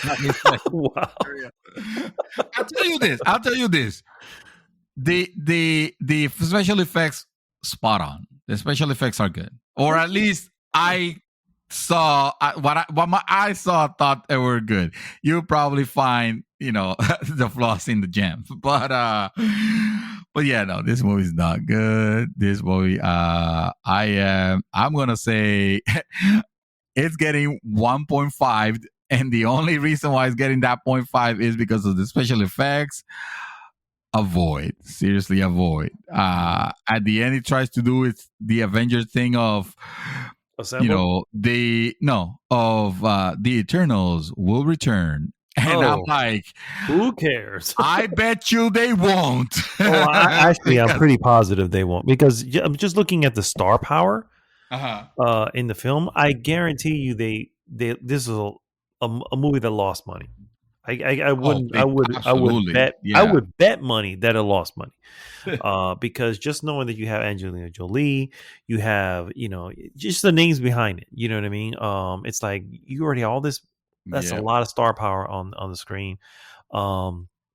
The director, I was curious about the film, and I still am, because she made a film that I really love, which is Nomadland, and that's a very indie art house film, but I still think it's excellent. And that doesn't mean it's not, and I think it's excellent. It is an excellent film. And so when I heard that she was going to be making a Marvel film, I was like, really? That's so left field for someone who does these type of films. You know what I mean? And so I am curious. That's why I'm curious about the film, but I am not in a rush to see it. So yeah. So. Yeah, you need to see it just so that you can perhaps you can you can actually give me the pointers that I might have, the things that I might have missed. But I'm gonna tell you straight up, I did not enjoy this movie at all. You're not in the minority. That seems to be the consensus when it comes to the film. So don't feel like you're that bad. Exactly. I don't feel like that you may have missed something, because if that's the case, everyone's missing that shit. You know what I mean? It's like, exactly. And I just have this bad habit of finding shit to but who knows? We'll see. Who knows? Maybe you'll find the good shit. Maybe you'll find the things that it's like, oh, you know what? Yeah, but is it going to redeem the film? Probably not. You know what I mean? It's like, it's funny you mentioned, because you can almost feel like, oh, they got this talent, but this talent must have specifically said, well, I'll play this if I'm allowed to be this or do this, or or like. It almost feels like, okay, so the order of importance on the movie, it's almost the order of how much they have to pay you. They have to pay each actor. I don't know, man. I don't want to hear anything about the yeah. I think I'm done with Marvel. As far as we're concerned. Yeah. Yes. I think I'm done with Marvel. All right. So, I mean, for the games, I'm not going to... We already spoke about subscription, because that's you were playing as well. We already spoke about Deep Rock Galactic, because we were playing that as well. So, no need to really go back down that road. Do want to real quick touch back on Cyber Shadow. I have given up on that game. Oh, no. You're so close. I don't know how close I am. I really don't know even the time frame on it. But that game is infuriating, sir, and I just got pissed off. So I was just like, this it's not that it requires a better gamer, because if there's one thing I know I'm good at, as opposed to most games, is your side-scrolling game. You know what I'm saying? That's what I was literally raised on. And so here I am trying to it's just the windows are so small. You know what I mean? Mm. And I'm just like, and as I've noticed throughout the game, the checkpoints get further and further.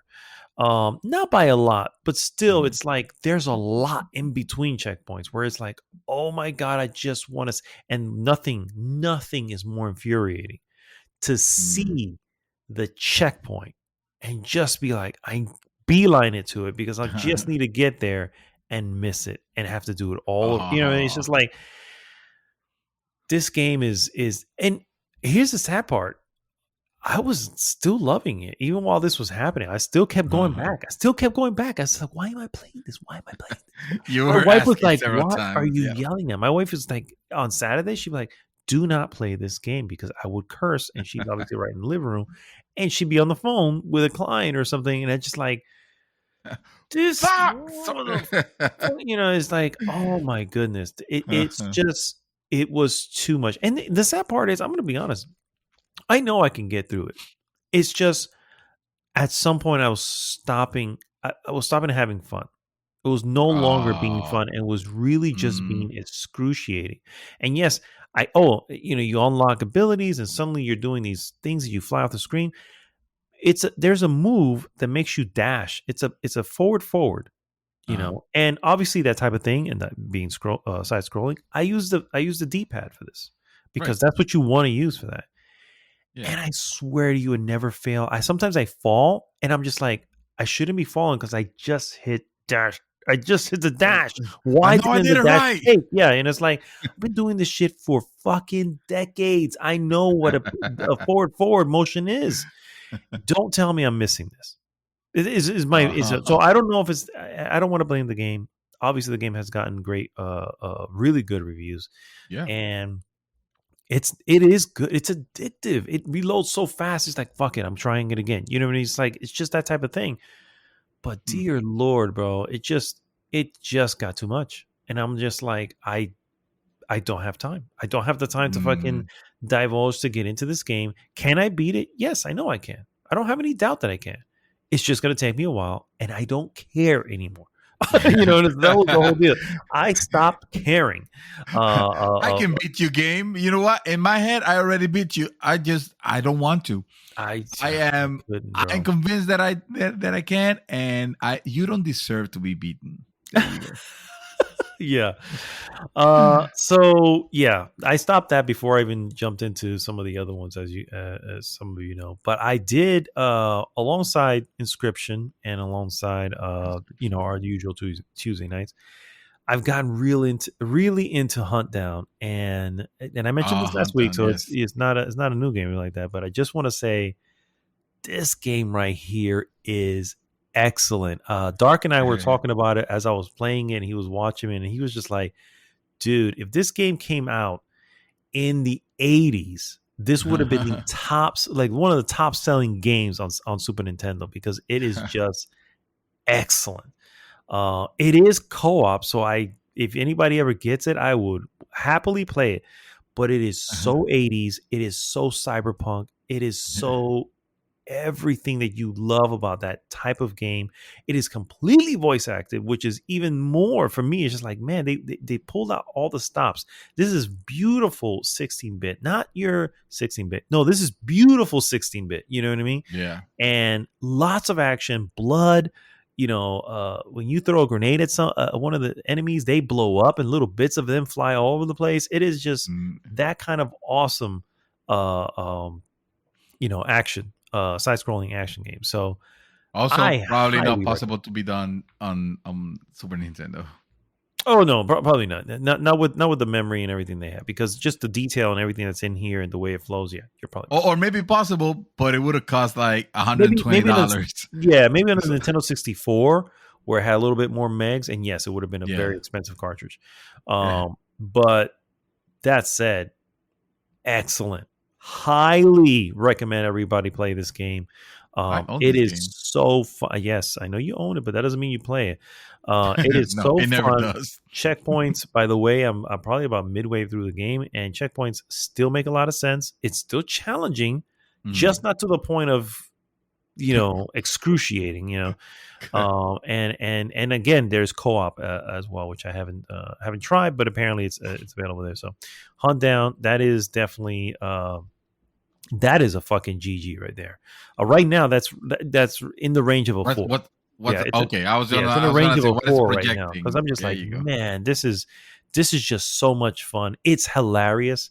It has it has a little bit of, in a good way, Duke Nukem, where the character does something, One-liners. and yeah, he has a stupid one-liners. He goes, "Oh, it's on fire now," and you just fucking like blew somebody with a fucking fire. What the fuck are they called? Flamethrower. Flamethrower. Thank you. Jesus Christ. Yeah, you say throw. Oh, now we're cooking. And it's like, oh, come on. But it's not. It's definitely not as anywhere near as a fucking bad as Duke Nukem, in the sense of the chauvinist and all that stuff. None like that. But it's just those crazy one-liners. Again, everything's voice acted. And there are 3 characters. One is Anaconda, which is this awesome black woman with an eye patch, and I'm just like, yes, this is exactly what I'm talking about. And anyway, there's a few other characters, and each of them obviously have their main weapons and their side weapons and stuff like that. And you have grenades. It's just a lot of fun. It's just fun. No, it's fun. The game, you know what I mean? It's yeah. So anyway. That's all I've been playing. As far as what I've been watching, I really only watched one new film, and I'll get to that real quick. But I do want to just real quick mention I rewatched the original animated 1995 Ghost in the Shell, and oh wow, this movie is, for the record, I own the movie. I own it digitally. I own it on DVD. I own it on Blu-ray. I don't know why I keep buying this thing, but and I own many of the spinoffs. This is easily the best anime series, period. Really? And this is, of course, my opinion. Obviously, my opinion. It's just such a well thought out, and it spawned from this. This is the amazing part of it. If you I watched it because I don't know what I was talking about. I don't know what I was doing, but I watched it because I was just like, it really spawned from the manga. For the record, it started from the manga, but the film is only an hour and 23 minutes long. So it's not very long. And that has spawned so many spinoffs to fill in gaps. So when you watch this film, you're going to be left with like, I have questions. A lot of it has been answered, but I still have questions. Because of the world, it doesn't hold your hand. It doesn't explain. It just puts you in that world and says, you'll figure it out. It will start to make sense. And so the fact that it not only did it spawned so many spinoffs, movies, even the live action film, you know what I mean? Which I'm sorry to say, I watched recently, and in retrospect, yes, I still feel they should probably have used an Asian actress to play this Makoto, you know what I mean? And fine, they didn't. They went with that route. But the film really isn't bad. And special effects wise, it's actually pretty excellent. So if you haven't watched, I don't remember how I felt about the movie, the live action. Did you see? So you did see? You just don't recall? Yeah. It was that. Yeah, I guess it was. I don't want to call it forgettable because I'm sure that it was something. It's just one of those movies that I just didn't think about much because because you got the animation. Yeah, exactly. And the anime series, to me, Solid State Society, is it's where it's at. It's like that's where dude, you say one of the best animations ever. You're putting it like up there with. I know. I know what I'm doing. Yeah. Oh shit. Oh damn. Yeah, I know what I'm doing. Well, the first one is still, and you can find this on YouTube, by the way. I'm pretty sure it's still out there. People still analyze that film today. By the way, it was 1995 when it came out. They've remade it and did remasters, and I think actually that's what I own. I own actually the remaster. Well, I own the original and I own the remasters. And it's just like it's just an excellent film, And I get it. Yes, there's nudity, and sometimes you got to explain that shit to the women. It's like, why would they make them naked? It's like, honey, this is Japan. What do you want me to do? Japan just does shit like this. You just got to go with it. You just got to go with it. Yeah. So I get it, but excellent freaking film. And so I'm glad I watched it again. It's another thing. It's easily watchable again. It's only an hour and 23 minutes. Easily watchable. My wife and I started a series. This is her choice. So I want to just kind of quickly. This is more of a docu-series, so it's not like a show, a scripted show, anything like that. It Uh-huh. is. It's called the Dinner Club, and Dinner what Club. Okay. yeah, Dinner Club, and it's only 6 episodes. We're about halfway through, and is this guy who's a chef, and he's invited a bunch of actors, um, to whatever, and every episode he takes them to a different part or a special part. The rules for this thing. Uh, you have to always be ready to travel. Hands down, doesn't matter where you go. You go with him. It's always one. It's always a couple, like two people. It'll be the chef and one of the actors, and then you have to eat anything that gets presented when we go Oh, on this trip. Right? jeez. You just whatever it is, just experience it because it's all about the experience. And so mind you, a lot of these are all Italian actors. It's in Italian. That's another thing. So these Italian Uh-huh. actors, I recognize like one or two of them because I've seen them in American films.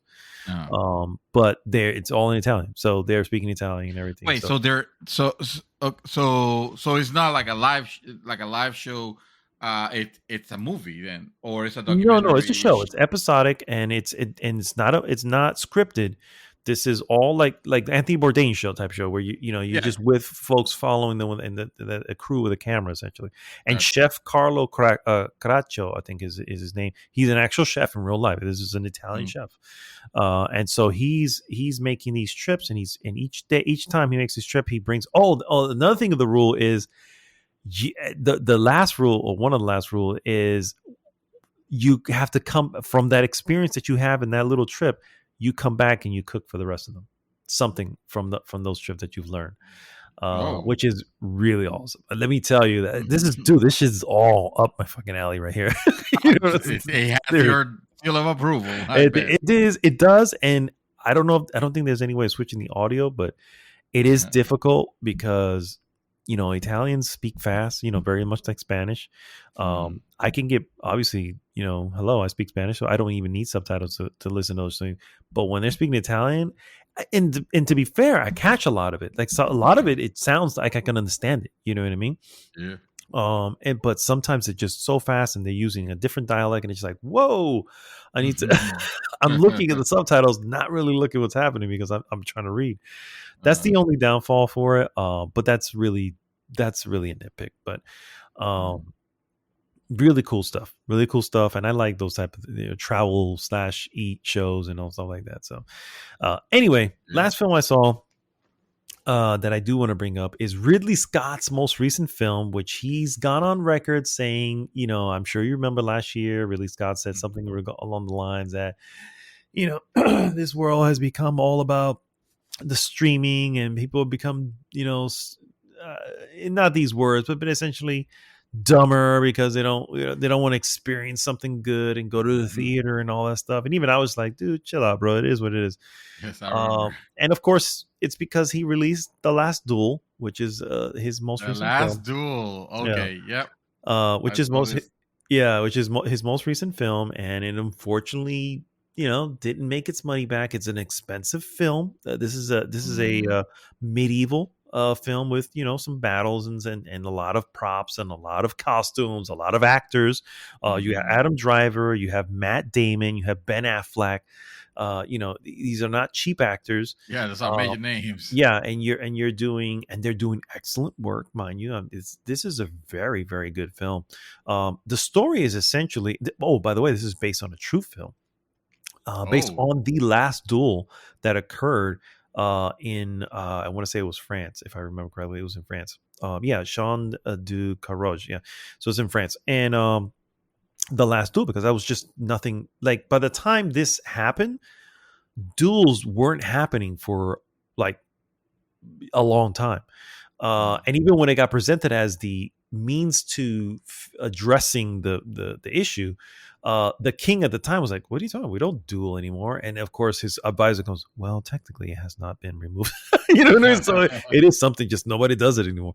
And so why the duel? Obviously, and this is based on true events, so this is not like spoilers on real life from 800 years ago. So the main character, Sean Dukuju, which is played by Ben Affleck, marries a woman, which is played by Jodie Comer, very beautiful woman. And something happens. He's friends with Adam Driver. Something happens between Adam Driver and the wife, and this is all in the trailer, by the way. And now it's the proving, did it happen? Because now she's challenging that she was assaulted. This is a period of time in our world where women really have very little rights and very little say in anything, and to challenge or to say this would essentially jeopardize her life, because her husband can literally say she's now tainted and essentially take her out. You know what I mean? So it's a very different time. Obviously, let's be real. Realistically, nowadays, a little bit of Me Too and all everything's happening paints a little bit of a different picture, but still very, very well acted.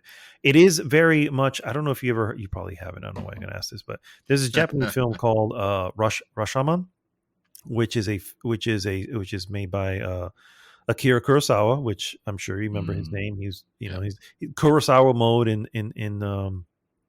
Ghost of Tsushima. This is who I'm talking about. This is one of his early films, and so it's one of those things where something occurs and a trial sort of happens, and everything gets told, and by told I mean shown, right? Because it's shown based on the tale of every person involved, right? And then you, as the viewer, towards the end, have to kind of just piece together, okay, who's telling the truth? What was really happening? If you want an example of that more recently, The Last Jedi. Perfect example is you first hear the story of what Luke saw in oh, by the way, Adam Driver, which is Driver, there you go. Yeah. How about that? What he saw, and then you hear Adam Driver's version of it, and then you come back later and you hear the real version of it. You know what I mean? It's like, so that's a Rashomon type of telling of a story, and so that's what happens here. It's done very cool. It is a bit lengthy. It's 2 hours and 32 minutes. It's not a short film. It is on HBO Max. I was about to literally rent it on Prime, and then I saw it came HBO Max. I was like, well, fuck yeah, that's the next one. yeah, and it was one of the 4 for the record. Which is why I was gonna rent it. Yeah. But anyway, I really enjoyed it. It's sad in many ways. It's just like how easily women could just be taken, you know what I mean, at certain times of life, and the sadness of how so many of them just had to just say it is what it is, we don't know what to do, because they couldn't. And here she stands up and says, no, I'm not staying silent, and of course that creates ripples. But it's very, very good. I really did enjoy this film, and I would recommend it. I just don't know if this is the type of film that you would like. So so my recommendation on this, because I don't know how you feel about old medieval type films like this. This is not Gladiator, which Ridley Scott did do, and I would. If you haven't seen Gladiator, I was like, dude, you need to watch Gladiator. But I have a feeling you watched Gladiator already. Yeah. This is not that, this is more piecing of a tale during the time. There is battles, and it's rough, kind of like Gladiator back in the days, but it's not that. So understand that you're really seeing more of what's happening, and you eventually get to the duel, and when it happens, it's worth the wait, but it's not all action. So just knowing that going in there, it says action drama, but it really is drama action, if you will. Drama action, okay. So, but yeah. Anyway, the drama is really good. The acting is excellent. The story is excellent. At some points, we walked away just like, I don't know. I think this is, I think he got what he deserved, or I think he would deserve. I think this person's lying. I think it's all that type of thing. You just left with that in the end. That's another thing you need to understand. There is an ending, for the record. There is an ending, and not one of the endings I'm talking about. That I'm okay with. There is an actual ending. That, I believe you. But you're still left with, wait, what really? You know what I mean? What really? And so anyway, good stuff. And that, ladies and gentlemen, is all that we have been up to. And I believe we're here at the end And of also the the end episode. of the show, which always feels weird when we It does. do it out of order. I know. Exactly. I don't even know how to end this. But I'm just gonna say thank you so much for tuning in. Appreciate everybody listening and subscribing. If this is your first time again, please go to goodgame.rocks, join the conversation there, and do please like, subscribe, share the podcast with everyone. This is Mad Dog signing off this week, saying it's okay, PlayStation gamers. It's okay. There is a future. Mr. Santos, take us home. Meanwhile, I'm going to remind all Xbox players that the Hitman trilogy, that's right, it's available on Game Pass. You can download it and play it right now. And also, nobody saves the world.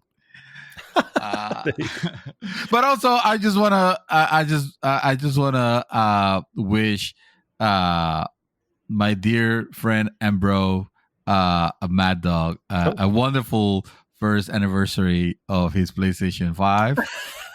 I believe it was a day like today. Well, actually, yesterday now, by the time that you fell in love.